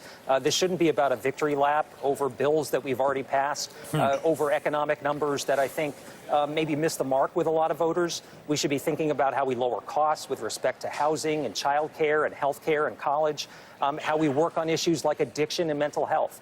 how we stand up for our allies around the world, protect our national security, and ultimately how we protect our personal freedoms. And I think it's really telling in the exit polls tonight that you've got nearly 2/3 of Republicans who are rejecting a national abortion ban, but you still have Republican candidates for office who are saying that they would support this. And we know that there's a great contrast with respect to November between where Democrats stand for a woman's right to choose, where Republicans stand cheering on the Dobbs decision and wanting to go even further. So this is a real gut check moment for our democracy.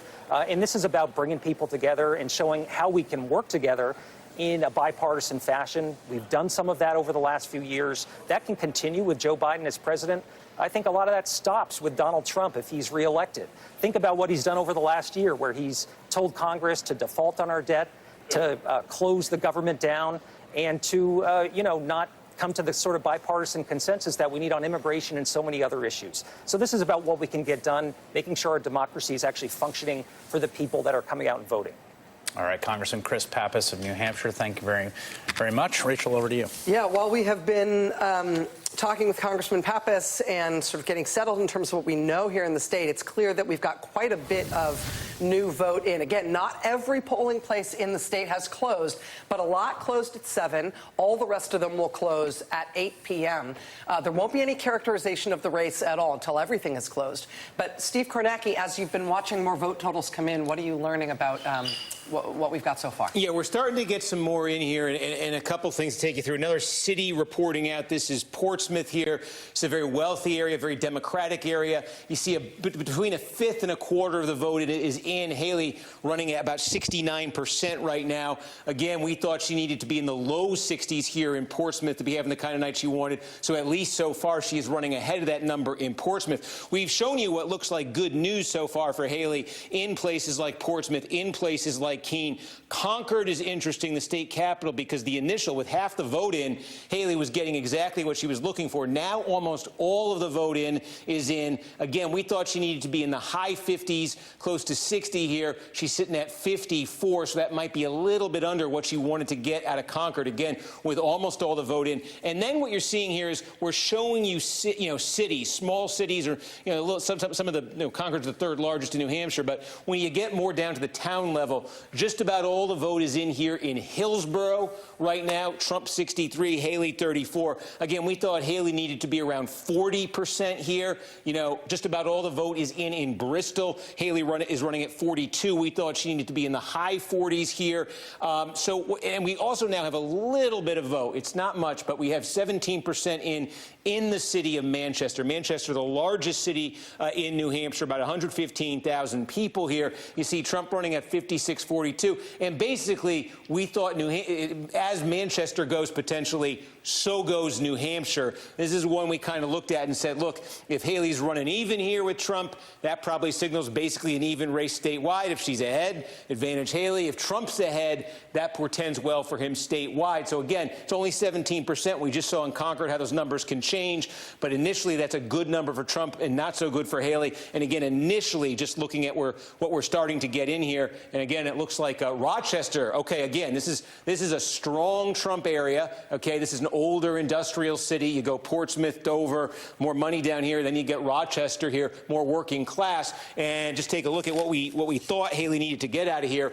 Again, we thought she needed to be about 40%. She's at 36. There's still vote to come in, so we'll see how she does. But there does seem to be a divide as these votes come in here, that in these cities, in these more liberal areas, Haley right now is close to, in some cases exceeding, the numbers we thought she needs to get. When you get into the more rural, when you get into the more working class areas, and only a couple have reported so far, but she's falling short in those areas of what we thought she'd have. So it is a mixed bag for Haley. And again, it's early, but that was a dynamic, remember, that we saw in Iowa. Now, they were both DeSantis and Haley 30 points behind Trump in Iowa. But the reason Haley was not able to at least get past DeSantis in the second in Iowa was, again, The suburbs in the urban areas of Iowa, she was performing very well in. When you got to the rural areas of Iowa, the bottom just fell out for her. And she was running in single digits in, almost 24 counties in Iowa. So this initially raises the question of, is a similar pattern playing out here in New Hampshire,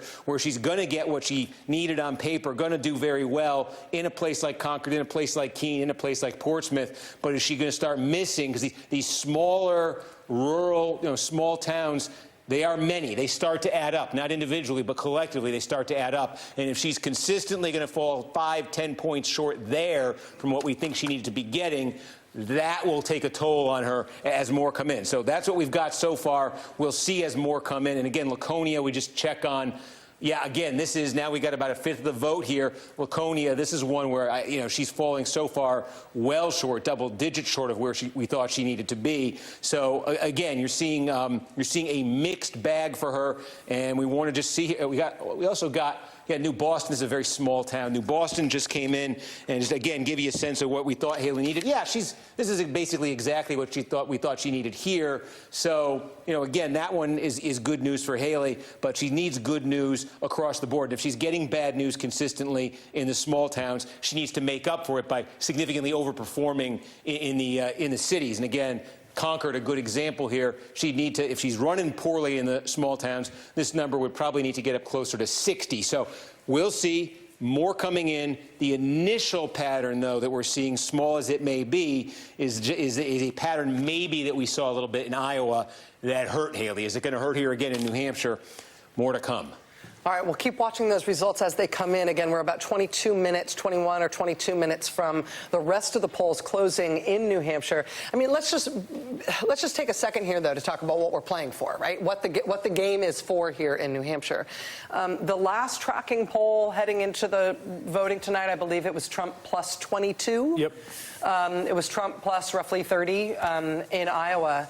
If Nikki Haley wants to be able to tell a story coming out of New Hampshire about momentum, about plausibility, about places that she can compete, about a general election prospect against Biden that looks better than what Trump would offer against Biden, I mean, how much can she lose by in New Hampshire and still tell that story? Yeah, because the challenge is what she has to prove out of New Hampshire. The message she needs to send here is that there is a passionate, particularly independent voter base out there that wants Trump gone, right? And she has to show that not only are they numerous, but that they're passionate enough to vote for her. I mean, Donald Trump's, rural, more evangelical voters were willing to come out in blinding snow and blizzards for him. Yeah. And even though it was a relatively small turnout in Iowa, she actually needs to show that there's some passion for her, not just an interest in something new. Yeah, but isn't it important that this is also, to Joy's point, the primary? Right. This is the first primary. This is the first open vote we've had. The caucuses are very small. And this makes a caucus look like a family Zoom reunion meeting, right? And you say, oh, look at who we have here. Yeah, but it's all extended family. And that was a smaller sort of winter snowstorm core of the Republican Party. This is Republican plus. This is, as we've discussed tonight, this open primary. And so now that we're getting the very first actual voter turnout in a primary of this whole election cycle, what do we find? Turnout's up. That's interesting for a couple of reasons. Haley is, again, we don't have a characterization, so we're very careful to say what we don't know. But Haley is hunting a plus 40% coalition of both curious or anti-Trump Republicans and a wider set of independents or Democratic-leaning indies, and that could look like a general election coalition for her if she had the time to build it. So the most important thing for our listeners right now on Sirius Radio in their cars in New Hampshire who are headed toward a polling place, the most important thing Steve Kornacki has told you is this is a night where it's really worth voting. You should really get in there. You got about 15 minutes left. Keep going. And what Nikki Haley has shown is that there is a very serious demand and support for her candidacy in the Republican Party. What she needs to continue is simply the fact that she has been certified by this very significant vote in New Hampshire. And it's a candidacy that is so diametrically opposite to the front runner, that it seems a worthy candidacy to present to other Republican voters in other states. Give them a chance. This is one small state voting on the question of these two candidates. And one of the things that I find so powerful about what her campaign has demonstrated to voters that matters a lot. Joyce talked about talent, and I get that. That's the on-stage performance ability. Experience is also a major factor, and she went into this campaign with more relevant experience in governing for the presidency than any other candidate, including Donald Trump. You had a few governors in there. This is a United Nations ambassador. There's only been 2 who left the United Nations and then were elected to anything afterwards. It's a rare thing to have a United Nations ambassador in a campaign like this, and she has brought that experience with the talent that you mentioned onto the campaign stage every time, including in the debates. And so these are voters who are rewarding that experience, and it feels like something that voters in other states should get a chance to do. The results coming in so far in New Hampshire are super interesting. Legit open question as to whether Nikki Haley is making a fight of this thing. We're going to go to Haley campaign headquarters live right after this quick break. We'll talk to some voters there. Stay with us. Nikki Haley. And what about you? The same. Why did you vote for Nikki Haley? We need change. It's not good. We need a change. Plain and simple. I can't go back to the craziness.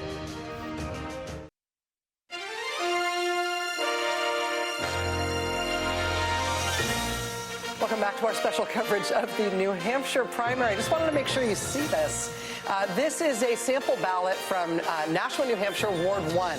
Just want you to just take a moment to recognize how many names are on this ballot. It's not hard to get on the ballot in New Hampshire. Basically, it takes $1,000 and a pen. And so every voter who's going into the polling place tonight, can we scroll down so you can see all the names there? Thank you. Has a lot of choices. Do we also have the Democratic ballot? On the Democratic ballot, there's been a lot of discussion tonight about how President Joe Biden is not on the ballot.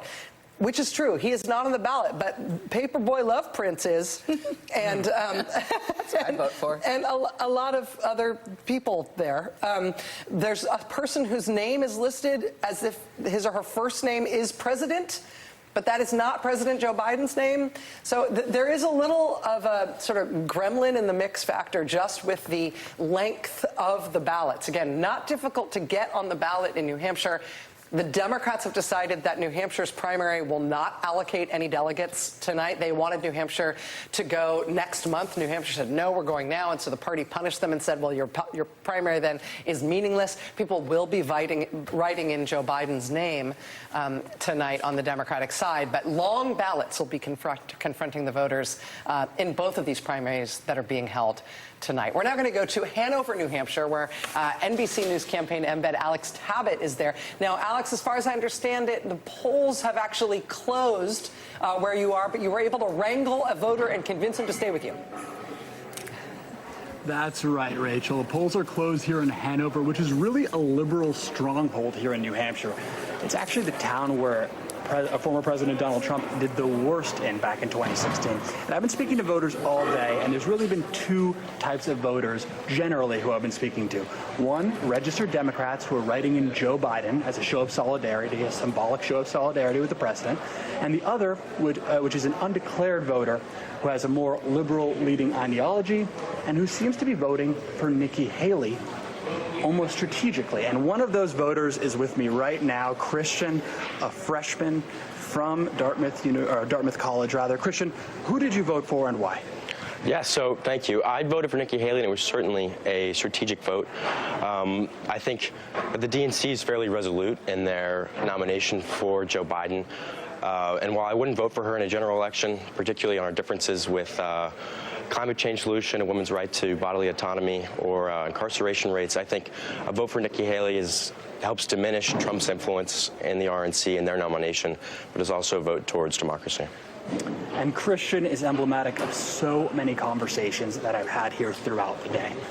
Rachel? Alex, Christian, thank you very much. Appreciate it. It's good to have that perspective from Hanover. Again, if you're a registered Democrat, you can only vote in the Democratic primary. If you're a registered Republican, you can only vote in the Republican primary, but there's a lot of voters who are not registered in either party, and they can cross over. People could also change their registration as long as they did it by October to cross over and vote in the other party's primary if they wanted to. There won't be another primary for a long time yet in which voters from the Democratic Party can cross over and decide to re-register in order to cast a ballot in the Republican contest. That won't happen again in this primary process until, I believe, Michigan. So it's a unique experience tonight in New Hampshire and gives us a very unique snapshot in terms of the voters of that state. Now, Ali Vitale is at Nikki Haley's campaign headquarters, which is in beautiful Concord, New Hampshire. Ali, how are things at Haley HQ? It seems to us a very open question as to how she's going to do tonight. And I think that hope is the palpable emotion that I feel here among the Haley supporters that have gathered in the room. It's a very different sense here than what I felt in Iowa. I think the general mood of that caucus night party was that they knew she was going to do okay, well enough to come to New Hampshire.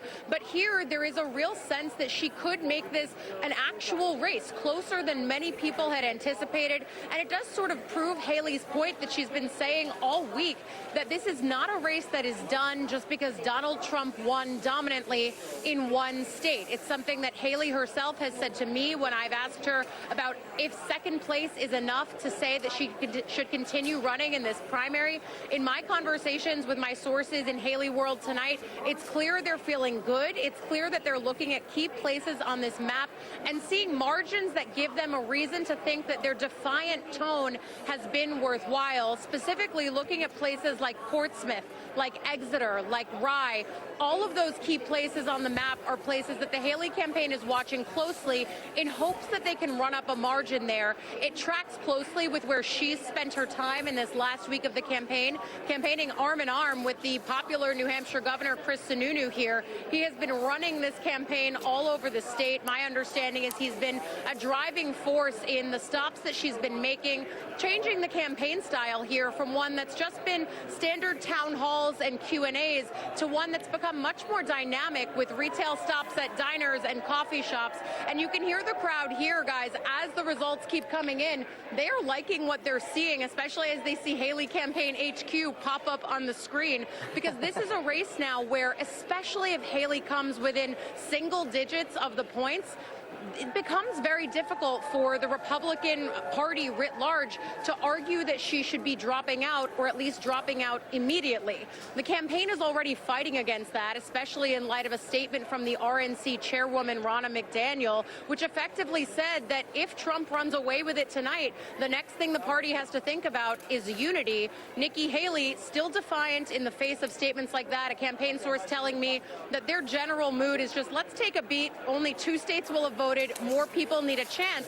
And Rachel, it's important that you bring up places like Michigan, because the idea of an open primary is one that the Haley campaign is really banking on. Yes, here in New Hampshire, but also down the stretch. Their campaign manager, Betsy Ankeny, released a memo today, and what caught my attention is the way that they explicitly call out semi-open or open primaries going down through Super Tuesday as states that they feel are fertile territory for them. And you look at the vote demographics here in New Hampshire, the number of independents and undeclared that came out.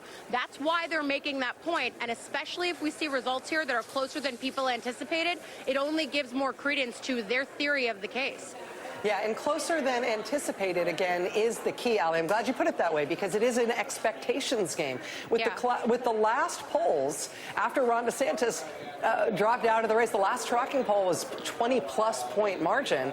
If you're talking about the Haley campaign hoping for a single-digit margin between her and Donald Trump, that's setting the expectations game potentially in a way that Trump's going to find hard to push back against. I think certainly that's true. And look, the real expectations game that they're playing is with their donors, because, of course, we know that all candidates want to stay in. They want to run these races through to the finish line. What Nikki Haley has to do next is, yes, she's going back to South Carolina. I will be up bright and early trying to get to that campaign event so we can be live with you tomorrow. But she's also going to be doing a slew of donor meetings throughout the major cities that we know donors tend to congregate in. I'm talking New York. I'm talking Texas. She's going to have to be making the sell, and a sell is much easier, we all know, if you are within single digits and striking distance of the former president. I think the thing that's going to be tough is a month is an eternity in politics. We all know that. South Carolina is a month away, and we know that it's less fertile territory for Haley than it used to be when she ran statewide. Now, her campaign has reminded me time and again, this is a state that knows what it's like to be under Nikki Haley's governance, but this is also a state, I remember being in the ballroom in Greenville, South Carolina in 2016 when we watched Trump just utterly sweep the map, end the Bush era of Republican politics, and really establish himself atop the Republican Party. That was in 2016. South Carolina was the state that, at least for many of us covering that campaign, it really felt like a sea shift.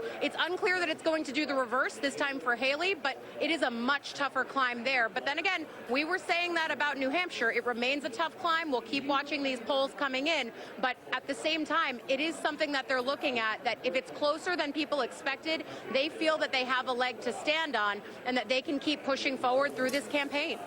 Ali Vitale at Nikki Haley campaign headquarters in Concord. Ali, I know we'll be back with you. Thank you. Right now, there's about 3 minutes until polls close in New Hampshire. Secretary of State's office has told us explicitly anybody who is still in line when polls close will be allowed to vote. If you are in the sound of my voice right now, within the sound of my voice right now in New Hampshire, and you are just getting to your polling place, as long as you are in line when polls close in 2.5 minutes, you will be allowed to vote. Now, basically what we've got, as we've been watching the results come in from polling places that closed in the last hour at 7 o'clock, it's been sort of a mixed bag as for Nikki Haley's prospects, as Steve Kornacki has been explaining. The reason I think there was a lot of hope for Nikki Haley's prospects was because of the first wave of exit polls. Now, we've just had the second wave of exit polls come in. Steve Kornacki, looking at that second wave of exits, is it in keeping with the first wave, or is it telling us a different story? It's moved a little, but I think that little could be significant here. We talked about 8% of the electorate identifying as Democratic in the first wave. That number with the second wave, we have a bigger sample size now, comes down to 6. Given that Nikki Haley, that's a group that expected her to do very well with, the lower that number gets, and the Republican share of the electorate is up now. It's still not a majority, but it's up to 49%. So again, we talked about Haley leaning on independents. This electorate a little bit skewing now towards the Republicans more than it was before. Moreover, though, it's the results that we have coming in now. We have the complete results from the city of Concord, third largest in the state. And again, this is a place Haley didn't just need to win. She needs to win this big. She wins it. But I think we thought a benchmark for here would be 57% or higher in terms of to make this a real race statewide. So she falls a little short in Concord, but she's falling short. She's falling much shorter when you get outside of a place like Sanborn here. About 3/4 of the vote is in. A benchmark for here would be somewhere in the low mid 40s. She's sitting there at 38%. Here's one, the city of Claremont. Again, we talked about Rochester on this side of the state being a sort of an old working class Trump city. Claremont, a bit of its equivalent along the Connecticut River here. And again, Haley, she'd want to be somewhere about 45% here, running at just 33.7 with 2/3 in. The bottom line is this. There's a pattern that's clearly developing here with these results so far. In areas with high concentrations relative to the state average of college degrees, we talk about the college, non-college divide. In those areas, Haley on average is running 3 points better than the benchmark we established for her. But in areas with low college, she's running 9 points short. That noise and that big guillotine coming down on Steve Kornacki means that polls are about to close. We are less than 10 seconds away from the polls closing in the New Hampshire primary, both in the Democratic primary and in the Republican primary. And now, at 8 p.m. Eastern time, I can give you the characterization of the race. We're going to start with the Republican primary in New Hampshire. NBC News at this hour can characterize the New Hampshire Republican primary as such. It is too early to call, but Donald Trump leads. Again, too early to call, but Donald Trump leads. That is the characterization in New Hampshire at poll closings at 8 p.m. Eastern. But now, look at the Democratic primary. NBC News now projects that the winner of the Democratic presidential primary in New Hampshire is Joe Biden. Now, this is interesting for lots of reasons. This has no delegates associated with it. The Democratic Party told New Hampshire, you cannot be first in the nation this year. You can only go later in the process. Democrats decided to hold their primary in New Hampshire anyway. Joe Biden was not on the ballot, but even as a write-in candidate with 21 other people whose names were on the ballot, President Joe Biden, it is projected, will win the New Hampshire Democratic primary. Back to Steve. Yeah, and just picking up on that here, too. Look, the sort of the biggest one in the state is the Queen City, Manchester. This is the largest city in the state here, and we now have more than half the vote in from Manchester. And Donald Trump continues to lead here. It is about a 10, 11-point lead for Donald Trump in Manchester. And this, I mean, it's obvious to say, but it's the largest in the state, and it really is one of the swingiest in the state. We thought, coming into the night, if Nikki Haley is going to have a chance here statewide to actually beat Donald Trump, this would be a city that would be a jump ball. It would be 50-50 pretty much. Now, there's still more vote to come in right here, but you see Haley is running short of 50-50 with nearly 60% of the vote in. If she's going to be falling short in a city the size of Manchester, if that ends up being the case here, she has to make up for it somewhere. Where can she make up for it? Well, again, the obvious place we just told you is Concord, but basically all the votes in Concord, and it's a good night for her, but we think, you know, especially if she's coming in short in a place like Manchester, she needs better than this. She needs 57, 60%, somewhere in that area. Here might be an interesting, telling one, too. Let's go down to Peterborough, picturesque Peterborough. This is the setting for the play Our Town. Thornton Wilder was right up the road, I think, when he wrote it. This is supposed to be the heart of Haley country here. Again, a benchmark for her here on a night where she's winning statewide would be probably close to 2/3 of the vote. Again, she's winning it. Just about all the vote is in Peterborough, but she's not quite hitting that number. So we're seeing her do well in places. She's doing well in Concord. She's doing well in Peterborough. For that matter, we could go over here to the city of Portsmouth. She's doing well in Portsmouth with nearly 50% of the vote in. But again, we thought going into the night to win, to be in position to win statewide, Haley would need to be more at about 2/3 of the vote in Portsmouth. So even in those areas, those sort of core areas where we expect her to run up the number, she's doing well, but she's not quite hitting those benchmarks. And then again, you compare it to just as we start to get more of the small town New Hampshire, and here's a good one, Antrim. We start talking about, you know, towns that are sort of socioeconomically different than Portsmouth is one of the wealthiest places in New Hampshire. Here in Antrim, you're talking about where the median income is lower. You're talking about lower college degree attainment.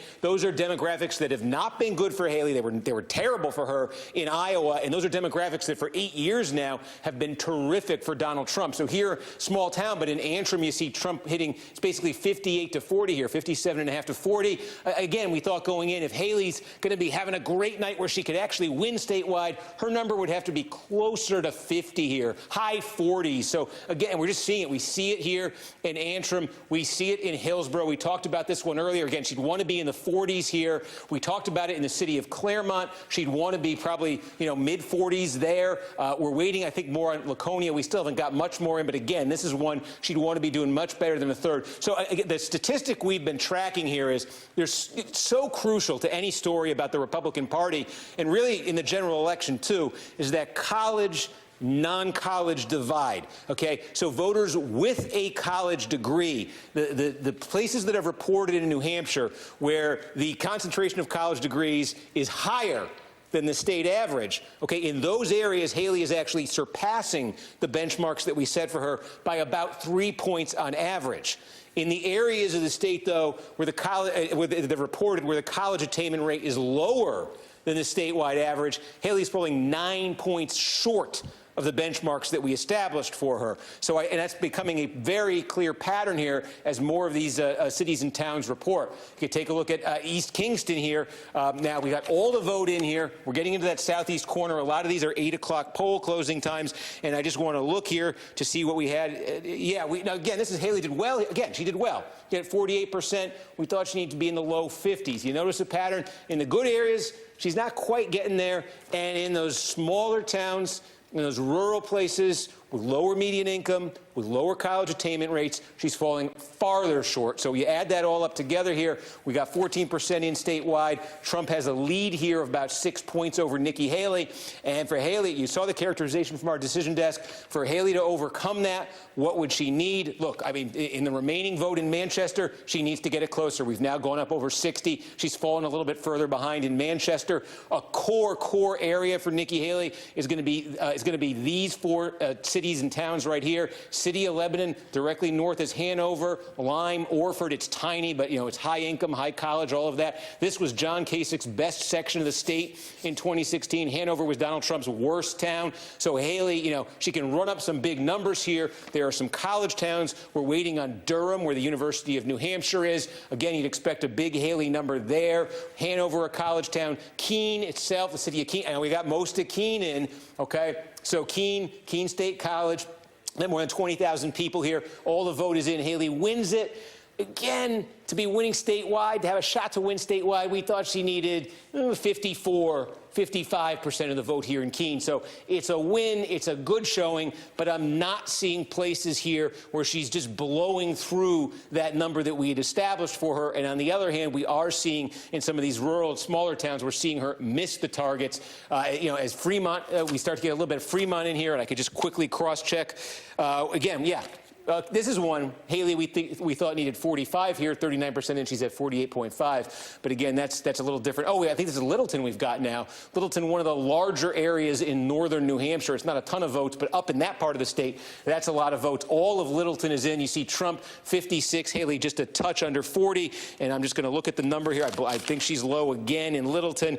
Yeah, we thought she needed to get an outright majority. We thought she needed to be about 51% here. And again, what are you talking about when you're talking about lower median income, you're talking about lower college degree concentration. So the pattern absolutely continuing there in Littleton. And again, you factor this stuff in statewide, that's what you're looking at in terms of the results so far. So there are some, you know, Durham, you know, Lebanon, Hanover, you've got some big Haley areas, relatively speaking, which will do very big, that are yet to come. You've also got a lot of little small towns here where the pattern that's quickly emerging is that Haley is falling short in those areas. And if that continues, the numbers just aren't going to be there for her. And again, as you can see, the Trump number here, it's up over 7 points statewide right now, and it, you know, could get potentially higher. The big thing here at 8 o'clock is that the polls have now closed in Nashua, the second largest city in the state. And not all, but most of these towns right here along the Massachusetts border are 8 p.m. poll closing times. And there's a lot of population down there, so we'll get good readouts there. But again, some of these, again, do not just assume it's a bedroom community, it's a suburb. Don't assume that means Haley country, because some of these, we showed you Salem, New Hampshire earlier, some of these were Donald Trump's best towns in New Hampshire in 2016, and we expect them to be among his best here in 2020. A town like Pelham nearby, as we say, Salem is one of them. It's a little bit different, and it defies a little bit of our sort of conventional thinking about how the suburbs line up when you're talking about this part of southern New Hampshire here. Steve, let me ask you, can you show us, like, give us the biggest counties where Haley could make up, not even necessarily to overtake Trump, but where she could actually run up enough of a vote total that she could close that gap even a little bit? What are the biggest places that she could actually score some votes? Right here in this region here, City of Lebanon, you expect her to win, even if she's losing statewide. You expect her to win. So the question is, what's the margin she can get out of here? Hanover, where Dartmouth is, again, we said this is Donald Trump's worst town in 2016. There are far bigger towns in New Hampshire than Hanover, but this is a place where even on a bad night, Haley was going to win it. So the question is, can she just drive up an astronomical number in Hanover? Also, Hanover, remember, one of those towns where they asked the Secretary of State for more ballots earlier in the day. That trend would continue in Lyme, smaller. It would continue right up to Orford, this sort of section of the Connecticut River Valley here. Very, very liberal, very, very anti-Trump. It's not a huge number of votes, but you would expect Haley to be driving big numbers there. Again, coming into the night, we also thought some of these communities in the seacoast should be among her best. Portsmouth among them. We'll see. I'm just seeing if more vote came in Portsmouth. Again, she'd want to be in the high 60s. But whatever comes in Portsmouth is going to benefit her. Some of these other towns, we met. This is Durham. This is where the University of New Hampshire is. Go down here. This is Exeter. Exeter Academy, a prep school town. Again, you expect big numbers for her there. Nashua, for that matter. You take a look. The second largest city in the state. I think Haley. We said in our estimates for this, she'd want to be winning it by 5 to 10 points. I still suspect she'll do pretty well in Nashua and have a chance to win it. It's just a huge number of votes there. So even if she's only winning it by, say, 2-4 points, she'd be making some gains there. You look right outside Nashua, you look at Merrimack. This could be a decent place for her. This could be very good for her. Amherst is a town of about 11,000, very wealthy, among the wealthiest in the state, among the highest concentrations of college degrees in the state. So, too, Hollis. You saw Nikki Haley have a rally in Hollis the other day. That's where former Senator, the late Warren Rudman, actually spent his retirement. Hollis has really been growing, and it's again, extremely wealthy, median income, high college degree concentration. So there are places like that where she can make some votes. But sorry to have to interrupt you, but we have an important projection to make. NBC News at this hour. It is 8:11 p.m. on the East Coast. Polls been closed for 11 and a half minutes. And NBC News can now project that the winner of the New Hampshire Republican primary is Donald Trump. Earlier, the projection had been that it was too early to call, but that Trump was in the lead. 11 minutes after poll closing, Trump has been projected the winner. Steve, it does, forgive me for interrupting you there, but that's the only reason I would. That does, I mean, it seemed like everything that you were coming up with, when you're talking about those benchmark numbers you had in mind for Nikki Haley, that was about her pulling out a win and not hitting those benchmarks in town after town after town, pretty much all telling that same story. Yeah, exactly. And so now I think really the question for Haley becomes, you guys have started talking about this, it's that what can she take and say, it's not a win, but it's progress. It gets me to South Carolina. And I don't know, to my eyes, it's at the very minimum, she wants to keep this in single digits. Right. And so right now you see Trump with a margin of 8 points right there. And again, Nashua, almost 100,000 people in Nashua. She could win Nashua. I think even on a bad night here, she'd probably break even in Nashua. So she could get some substantial votes out of there. We were talking about the Connecticut River Valley. There are some decent-sized places on here where I think she's going to run up a lot of the vote. The question is what she gains in those places, and there's a fair number of them, population-wise. What she gains, is it going to be offset by what we've been showing you in places like Claremont, what we've been showing you in places like Littleton, in Hillsborough, in Antrim? Is it going to be offset? Because, again, those all really start to add up here. They're not individually huge. You see only about 600 votes or so, but there's a lot of them around the state. Here's a small one, Milton, New Hampshire. Again, I'll give you a sense here of what we thought the number Haley needed to get here to be competitive statewide. Yeah, we thought she needed 35, 36%. She's not quite at 30%. So you just continue to see that pattern. And if she's falling further than this in a lot of these small towns, and it's getting, Claremont's a small city, but she's double-digit short of her benchmark in Claremont. That's where you start to get in danger, if you're her, of this thing going into the high single. It is in the high single digits right now, but of actually hitting double digits. There are some bigger-sized places to come to relative to this that are going to favor Trump. I see the city of Berlin up here in northern New Hampshire. We expect that to be a big win for Donald Trump just in terms of margin. We'll check in on Rochester. Again, Trump, 2/3 of the vote. He's close to 2/3 of the vote. And the big one, really, the big one left is and again, this is bad news for Haley. Now you got 2/3 of the vote in Manchester, and she's fallen almost 13.5 points behind Donald Trump in Manchester. I'm not sure which wards and precincts are still to come in Manchester, but if that remaining 1/3 of the vote in Manchester sees Trump's lead expand even further, again, those votes add up real fast in a place that size. So again, the big news is that NBC News has projected that the winner of the Democratic primary in New Hampshire is Joe Biden, and the winner of the Republican primary in New Hampshire is Donald Trump. What that means is that all eyes now turn to Nikki Haley. How will she react to this loss? What will the margin be, and how will she characterize the margin in terms of what it means for the prospects of her campaign going forward? Closest we can get to laying eyes on Nikki Haley right now is to lay eyes eyes on Ali Vitale, who is at Nikki Haley headquarters in Concord, New Hampshire. Ali, we've just had a call here from the NBC News decision desk that Donald Trump has won in New Hampshire. Got to check in with you as to how that news is or isn't being received in the room. Look, I gave up on candidate impressions a long time ago, Rachel, so I'm just going to give it to you straight reporter style. This is a room that's starting to fill in, that's starting to feel the excitement, despite the fact that there was big news of us calling this race for Trump. That was not the shocking thing that voters in here were waiting for tonight. Instead, there is still a hopeful and excited attitude here, in large part because the margins are just not what people expected them to be. I've run into several senior campaign advisors and allies tonight. Many of them are just walking around giving me the sign of crossing their fingers and hoping that those closer than expected margins are what sticks.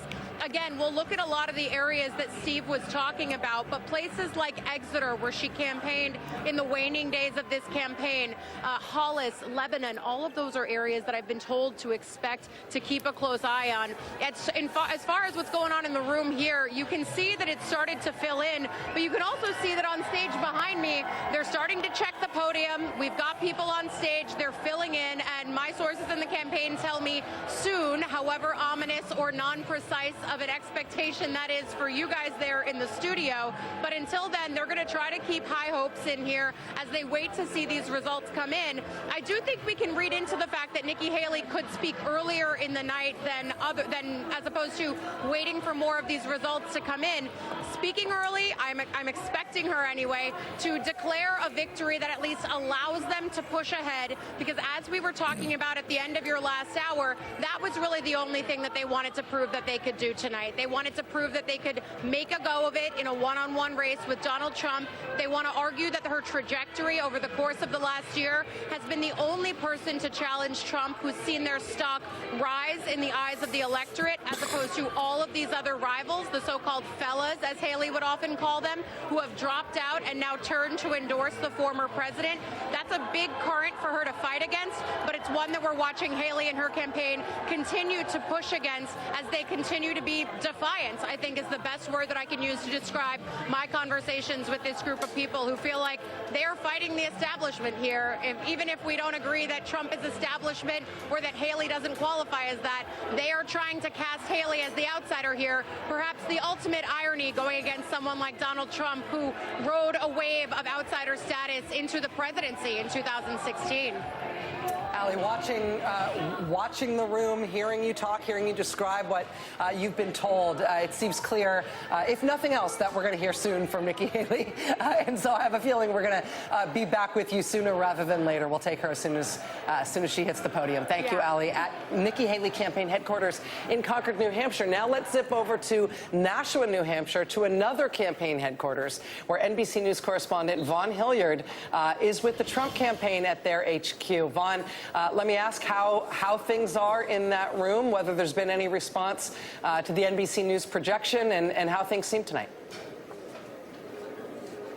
Just about 3 minutes ago, Rachel, they made the call here inside of the room, and it was met by cheers. Of course, though, this is the expectation at this point, and what the folks in this room, as well as the surrogates who are here, everybody from Vivek Ramaswamy to Carrie Lake to George Santos, all wanted the primary to come to an end tonight. And for Donald Trump, over the course of the last several days, he has continually up on stage made the statement that the Republican Party should unite its resources around taking on Joe Biden here. I'm sorry I have to cut you off. I hate doing that, but Nikki Haley is just starting her remarks, and we're going to take them. We'll be back with you, Vaughn, at Trump campaign headquarters. Here's Nikki Haley live from her headquarters in Concord, New Hampshire tonight.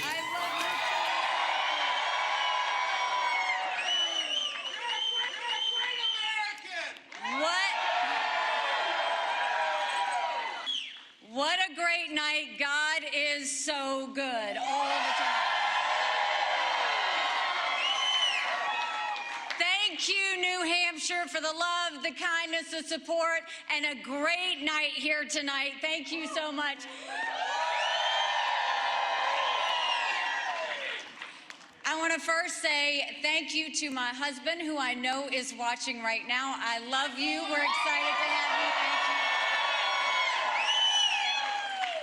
I want to thank my kids who are here, Rita and Naylan and Josh, who have really kind of stepped up and just given me the support I need. You know, you really pull on your family when something like this happens, and I am incredibly blessed by their support.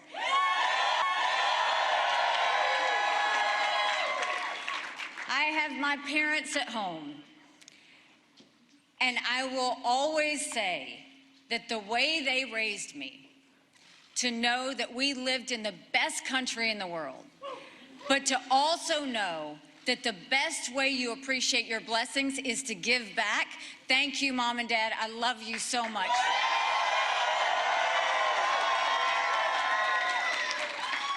To my siblings, to my in-laws, to everybody back at home, to Vicki for helping me take care of Mom and Dad, thank you for that.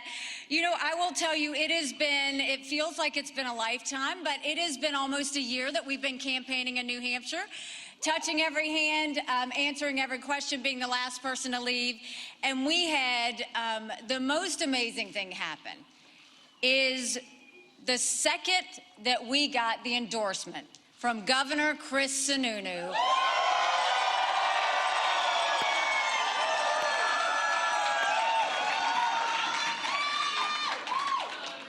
I mean, a true governor that doesn't stand behind a podium. He shows up at a diner. He shows up at the brewery. He loves the people of New Hampshire. He has been with me every single day at every single event. Chris, I couldn't have done it without you.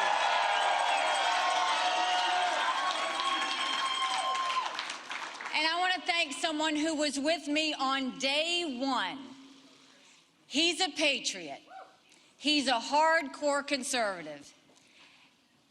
And he is my friend, General Don Bolduc. And Sharon, thank you so much.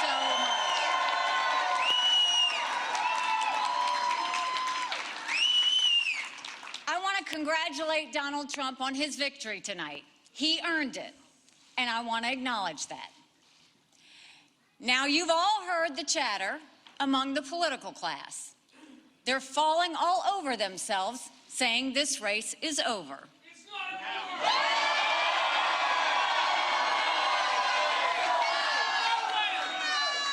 Well, I have news for all of them.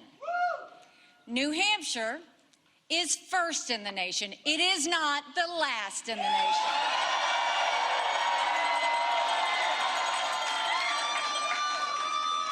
This race is far from over. There are dozens of states left to go.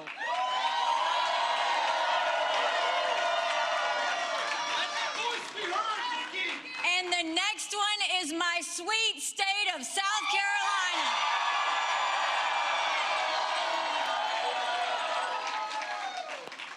At one point in this campaign, there were 14 of us running. And we were at 2% in the polls. Well, I'm a fighter. And I'm scrappy. And now we're the last one standing next to Donald Trump.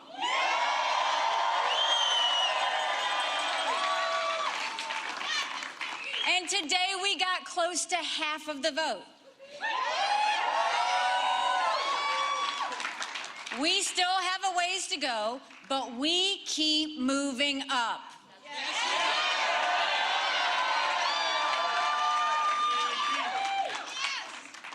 For a lot of people, politics is way too personal. It's not personal for me. I voted for Trump twice. I was proud to serve America in his cabinet. I agree with many of his policies. I decided to run because I'm worried about the future of our country and because it's time to put the negativity and chaos behind us.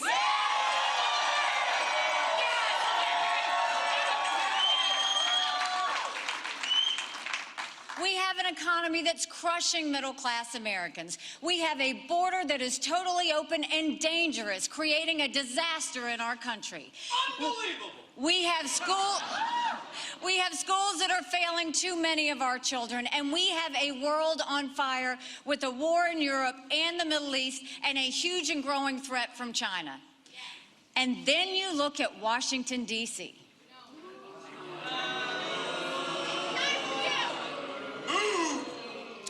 We have a Congress that fights about everything and accomplishes nothing. And we have Joe Biden in the White House making one bad decision after another, when he's making any decisions at all.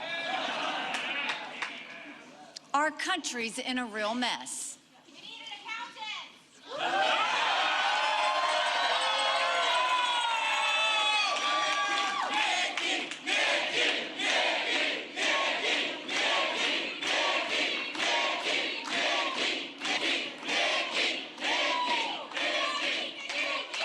And the question is, who's going to fix it?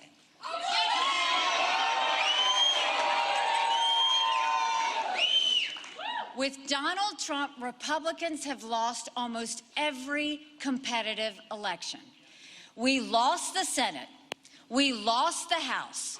We lost the White House. We lost in 2018. We lost in 2020. And we lost in 2022. The worst kept secret in politics is how badly the Democrats want to run against Donald Trump. They know Trump is the only Republican in the country who Joe Biden can defeat. You can't fix the mess if you don't win an election. A Trump nomination is a Biden win and a Kamala Harris presidency.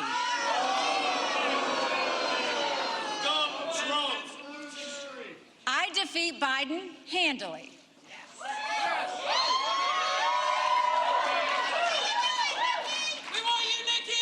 With Donald Trump, you have one bout of chaos after another. This court case, that controversy, this tweet, that senior moment. You can't fix Joe Biden's chaos with Republican chaos.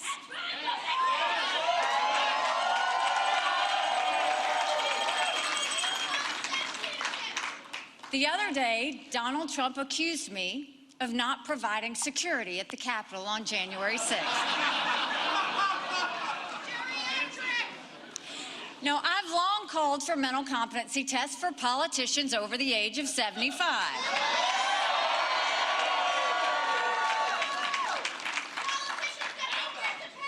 Trump claims he'd do better than me in one of those tests. Maybe he would, maybe he wouldn't. But if he thinks that, then he should have no problem standing on a debate stage with me.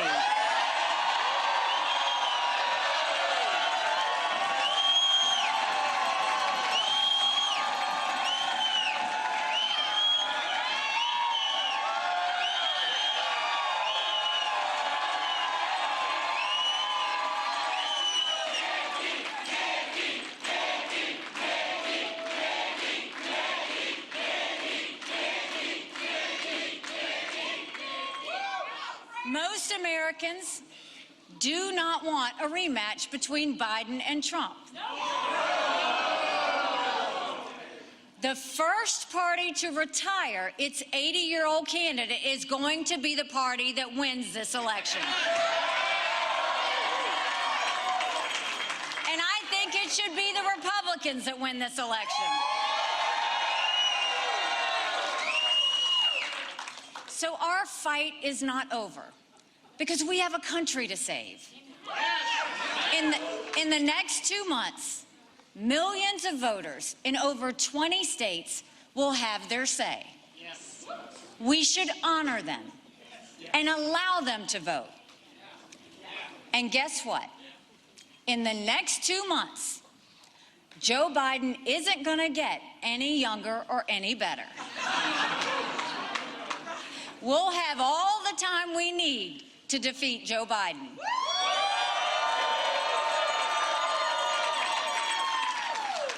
When we get to South Carolina, Donald Trump's going to have a harder time falsely attacking me. The great people of South Carolina know I cut their taxes. They know I signed the toughest illegal immigration bill in the country. They know we passed voter ID and tort reform and ethics reform, and they know we moved 35,000 people from welfare to work.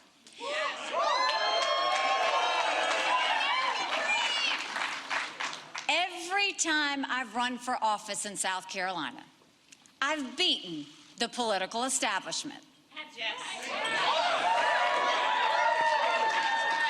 They're lined up against me again. That's no surprise. But South Carolina voters don't want a coronation. They want an election.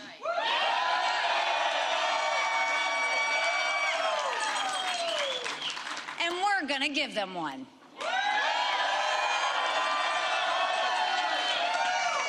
Because we are just getting started. Thank you for the energy.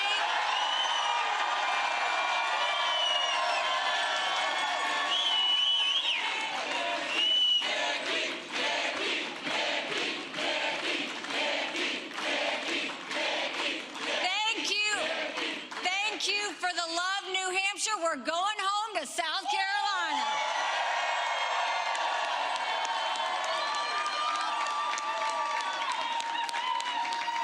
Nikki Haley with an energized speech to her campaign headquarters in Concord, New Hampshire tonight.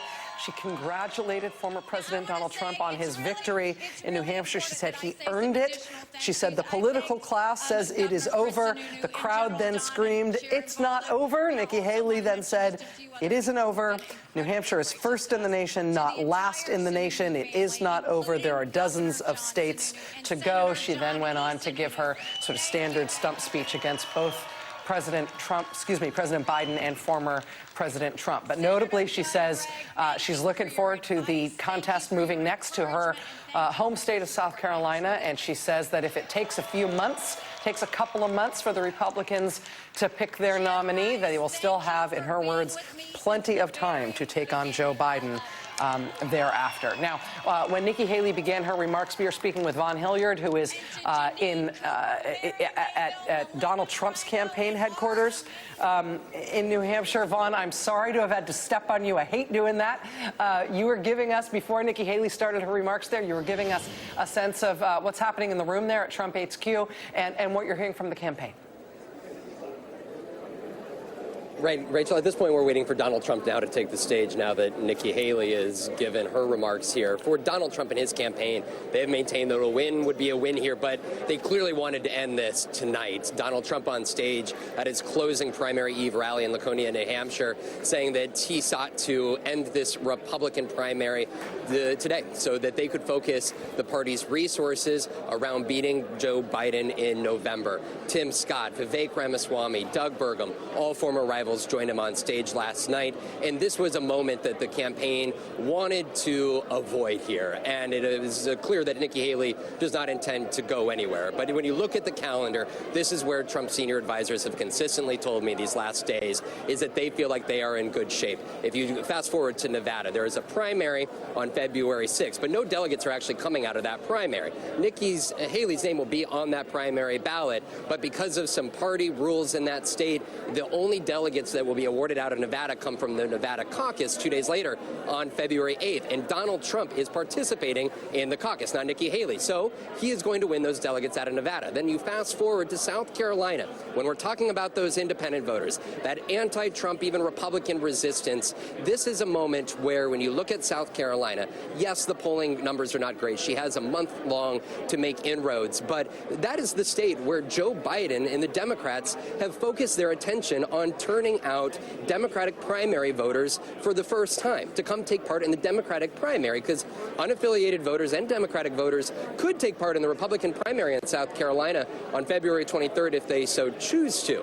But the Democrats are telling their voters to go take part and vote for Joe Biden. And so that is where, when you look at the map here, come Super Tuesday on March 5th, another state, California. If Donald Trump gets 50% or more of the votes in the state of California, he wins all of the delegates out of California because of new GOP rules in that state. California is also a closed primary, meaning no independents can go and vote in the Republican primary. You also have the state of Florida. It's also a closed primary as well. This is where the map becomes complicated. And I was right here in New Hampshire 8 years ago, Rachel, when at the time I was covering Ted Cruz's campaign. And we heard time and again that South Carolina would be the southern wall for him. But what happened? Donald Trump survived with surprised with the evangelicals. He got the endorsement of Jerry Falwell Jr. He won big and overwhelmingly throughout the South was able to win states like Alabama and South Carolina and send a message that the Republican Party was much greater than the northeastern part of the state or northeastern part of the country, but that he had mobilized a movement around the country. And that is what Nikki Haley is going to be up against here, because there is questions around that energy among independent voters and whether they were going to be inspired to come out. A woman, she told me yesterday or I should say 2 days ago over the weekend at a Nikki Haley event when she walked out, she goes, I guess I'll vote for Nikki Haley because she's the only alternative at this point. What Nikki Haley now has the opportunity to do, though, is work on inspiring an anti-Trump movement. And if these results are closer than expected here, this would be a signal that this is not only Donald Trump's Republican Party at this point, but there is a faction of it stemming from the Liz Cheneys, from the Bob Corkers, the Jeff Flakes, that there is a surge that could potentially challenge him and his grip hold on this Republican Party. Because this summer at the convention, Rachel, is not a likely place in which they would be able to unseat him because of the loyalty of these delegates. So this is really a last gasp opportunity over the month ahead, and we could expect a great amount of resources going behind Nikki Haley to challenge Donald Trump in his attempt for this third nomination. Vaughn, let me ask you about one of the charges that Nikki Haley is increasingly making about Donald Trump. And she really hit this quite hard tonight in her remarks from her campaign headquarters in Concord. She referenced senior moments. She talked about her demand that candidates over the age of 75, which would include Donald Trump, should have a mental fitness test. She talked about his confusion on the stump recently. I know from reporting about his last rally that he did in Laconia, New Hampshire, yesterday, that there was, again, a moment of him appearing to, best case scenario, maybe lost his place in the teleprompter. Worst case scenario, seemed to be slurring, seemed to not know what he was talking about, ended up sort of spitting up a kind of gobbledygook of words that nobody knew, except that it involved something about the death penalty. Though that attack from Nikki Haley obviously is meant from her to land on both Joe Biden and on Donald Trump, but she's really hammering it now when it comes to Trump and his mental fitness and his age and his essentially mental stamina. How's the Trump campaign handling that criticism from her? Donald Trump, he doesn't run away from it. Number one, Rachel, almost every speech over the last days as Nikki Haley is focused on his mental fitness, he has gone back to talking about the fact that he has passed 2 cognitive tests, including one from the former White House Dr. Ronnie Jackson, who, of course, is a MAGA loyalist who is currently serving in Congress. But for Donald Trump, this is, he's sort of all but brought this upon himself. Don Jr., just before Donald Trump took the stage last night, was calling Joe Biden a Roomba and mocking Joe Biden's mental fitness here. And so this is a moment in which clearly the target has been put on Donald Trump's back by Nikki Haley. The issue is, over the course of her 11 months of campaigning, she did not attack Donald Trump's mental fitness. Literally just 1 month ago, in an interview, she explicitly said that she believed that he had the cognitive ability to serve as president again. And so the question is, can she change course like she did over the last week and hammer that home? It's not clear. But now that she can tie these two together, over the last 11 months, she has consistently, Rachel, said that it would be a President Kamala Harris, not a President Biden, that the country would have. And so clearly she has made the decision to tie these two individuals, Joe Biden and Donald Trump, together in her quest to try to differentiate herself and her generation from the potential to 80 and nearly 80-year-olds that could be running against each other in November. Vaughn Hilliard for us in Nashua at Trump campaign headquarters. Vaughn, I know we'll be back with you. We're waiting at this point to see if the candidate himself is going to make remarks there. We appreciate it, Vaughn. We will be back with you. We are joined now on set here by our colleagues Stephanie Ruhle and Alex Wagner. Alex, you get first word responding to this news that Trump has won the New Hampshire primary, and we saw a very defiant speech there from Nikki Haley saying, I'm not going anywhere. Yeah, I believe Trump is the first Republican candidate since 1976 to win both Iowa and New Hampshire in an open campaign. That's right, since Gerald Ford. That's right. It is a big victory for him. I was struck by Nikki Haley saying he earned it. I mean, I guess it's what is your definition of earn? This is someone who's spent more time in courtrooms in the last few weeks and months than he has campaigning in New Hampshire. It has been a presidential campaign cycle unlike any other. You know, Nikki Haley said she's a fighter, that she's scrappy. She's going back to her home turf of South Carolina. But you know, Rachel, you've seen this state play out in previous presidential races. Yeah. It is bare knuckle brawling in South Carolina. This is the state that had the whisper campaign against John McCain and his supposedly illegitimate black daughter. This is Strom Thurmond territory and Lee Atwater. I mean, Donald Trump has already started going for the jugular with the birtherism stuff and Nikki Haley. I mean, it is going to be a bruising next month for this woman who very clearly did not want to talk about being the daughter of immigrants, did not want to talk about being the governor that took the Confederate flag down from the state capitol in the wake of the Mother Emanuel shooting. I mean, this is all stuff that I think for the general election could be, you know, important data points for Nikki Haley, but in a primary process where nativism and xenophobia and latent, if not explicit, racism has proven to be mana. I think it's going to get really, really ugly. Yeah, and she has a case to make, as she made in her speech tonight. We don't need to decide this right away. It can take a couple of months. We'll still have plenty of time to take on Joe Biden. What is unsaid there is we don't have to decide this right away. Our guy might be going to prison. It'd be good if there was somebody else running against him still at that point, so we still had an opportunity to choose somebody else before the convention. But she's not wrong when she says Trump earned it. It doesn't matter how we feel or what he's done or the amount of charges against him. In the last 3 presidential elections, Republicans have chosen Donald Trump as their guy. Before I came to this, I was actually at an event tonight, not a political event, but it was filled with big Nikki Haley New York donors. They're giving her lots, and they'll continue to give her more. But the issue is, they are these classic George Bush Republicans waiting for their moment to come back, and they're not. Right? When you look at how Nikki Haley performed tonight, Republicans didn't vote for her. These George Bush Republicans might have money, but they're not Republican voters. And it was independents that helped her tonight. And that's the issue for Joe Biden to focus on, his messaging. And when she says things like the economy is crushing the middle class, everyone here at this table knows that's not a fact. The challenge is for Joe Biden to convince Americans of that. But you know what? Like, can I just give this sort of the donors who are in la-la land and who are dreaming that they can go back to a George W. Bush, can I just give you the case that they are probably making to each other and that you're probably hearing? I don't know if you're hearing it, but you can tell me if I'm wrong. The case they're going to make is 2008, and the case is about delegates. Right? So if you go back, let's go back to May of 2008. In the time machine. It is in the time machine. In May of 2008, what was the fight in the DNC? It was about Michigan and Florida having gone early and having lost all of their delegates because they went out of turn. Hillary Clinton then gets to May, and Barack Obama is real close to clinching the magic number of delegates, right? So they have this huge fight over whether they get half delegates or whole delegates. Why was that a thing? Proportionality.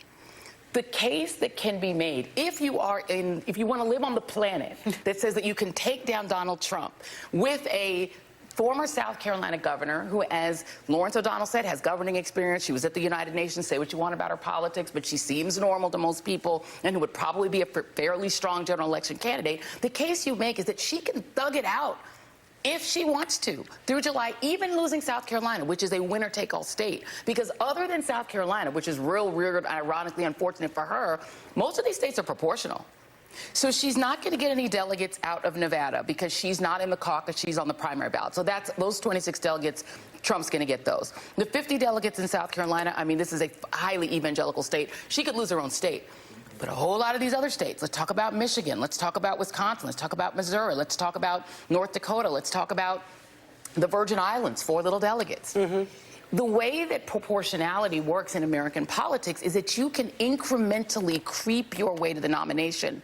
And what Barack Obama did in 2008 is he overtook Hillary Clinton through a series of unfortunate events, including Michigan and Florida losing half their delegates. They wound up making a compromise. They got half of them back. But he delegate creeped his way in caucuses, in small states, getting proportional stuff in Texas. Now, I'm not saying she could actually get it.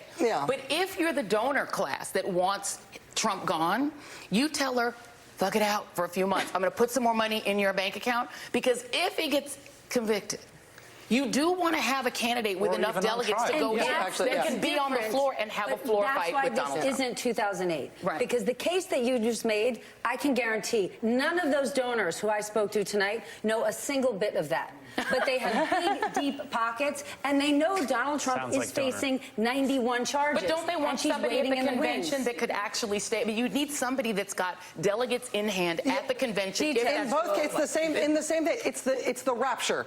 The rapture option, right?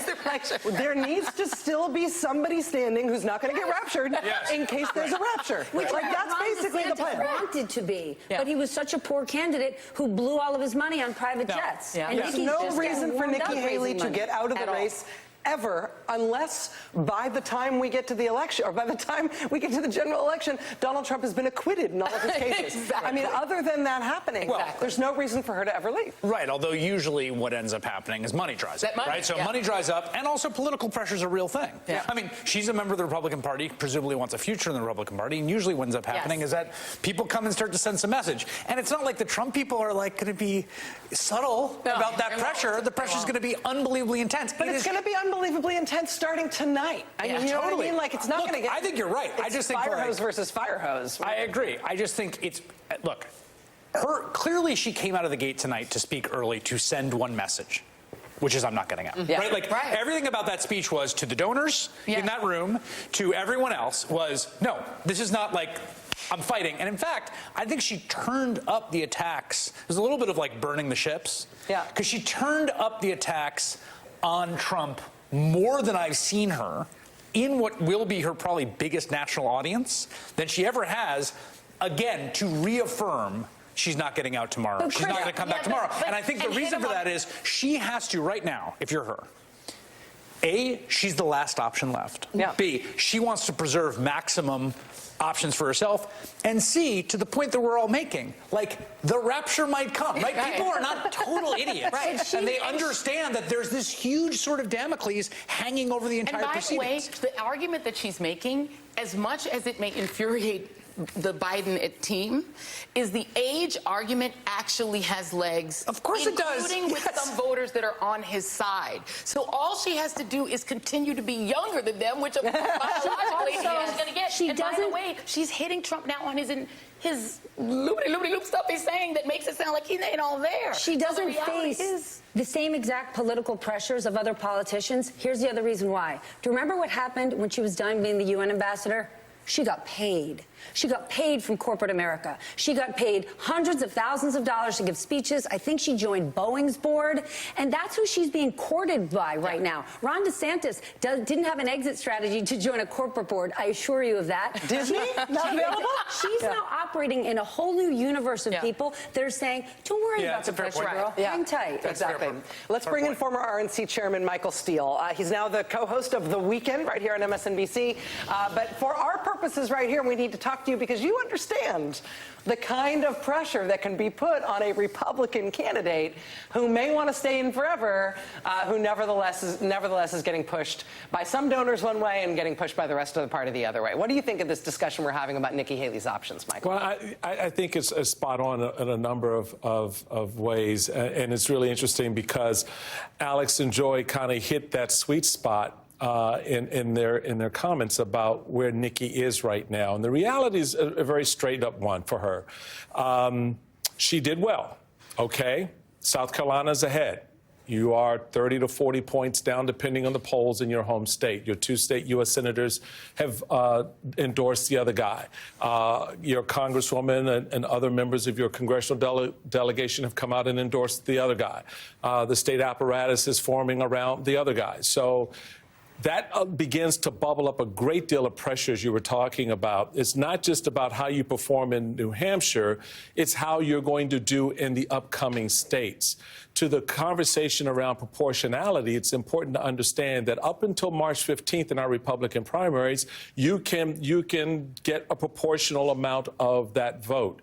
Super Tuesday is a part of that. So what you then have is that pressure sort of galvanizing, starting with South Carolina, and then ending up on Super Tuesday among three interest groups here. The first, of course, are those who love Nikki. Nikki, stay in. We love you.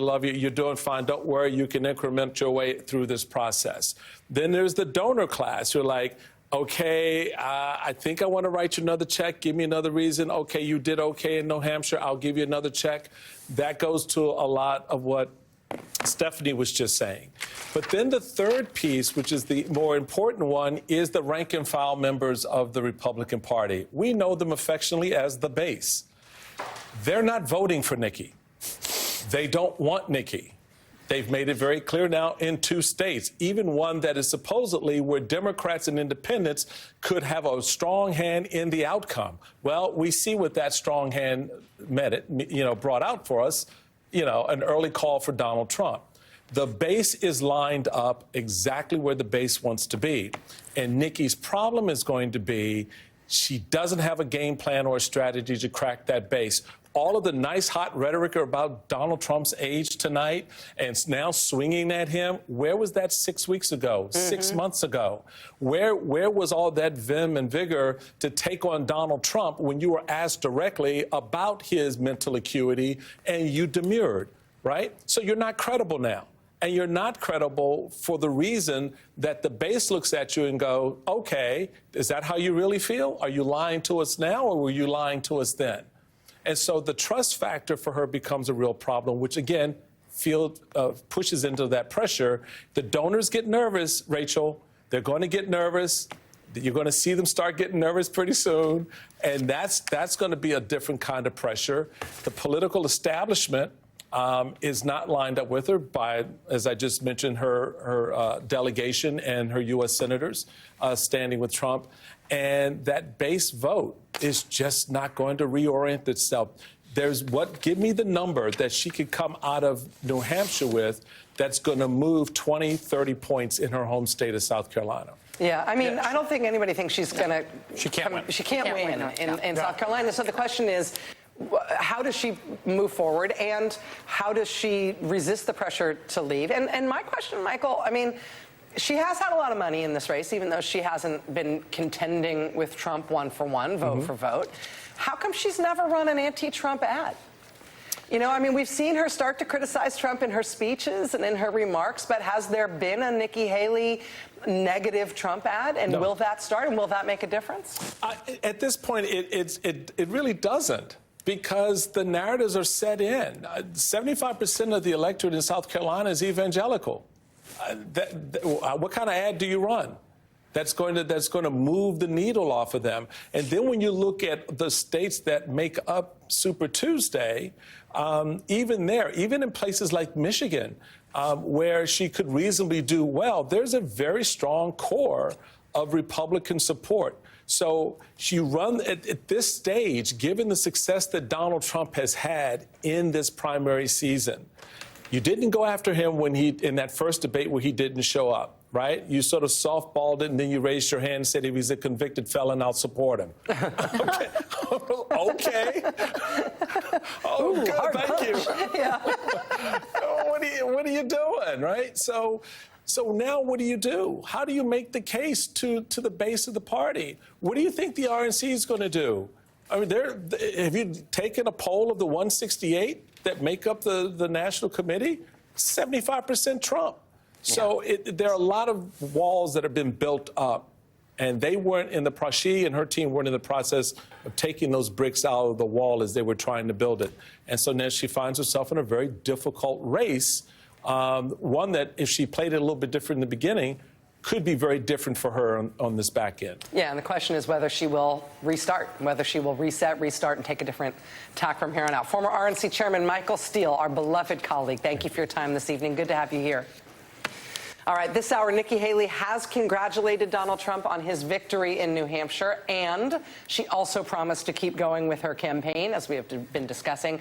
Steve Kornacki is going to take a look at the road ahead from here, starting with how big or how small a victory Trump has just won in New Hampshire tonight. Interesting poll, interesting results coming in to give us a sense of Trump's win tonight. That's after the break. Stay with us.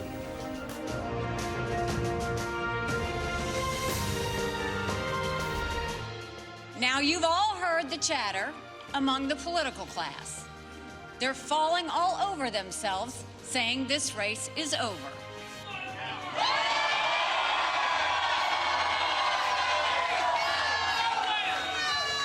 Well, I have news for all of them. New Hampshire is first in the nation. It is not the last in the nation.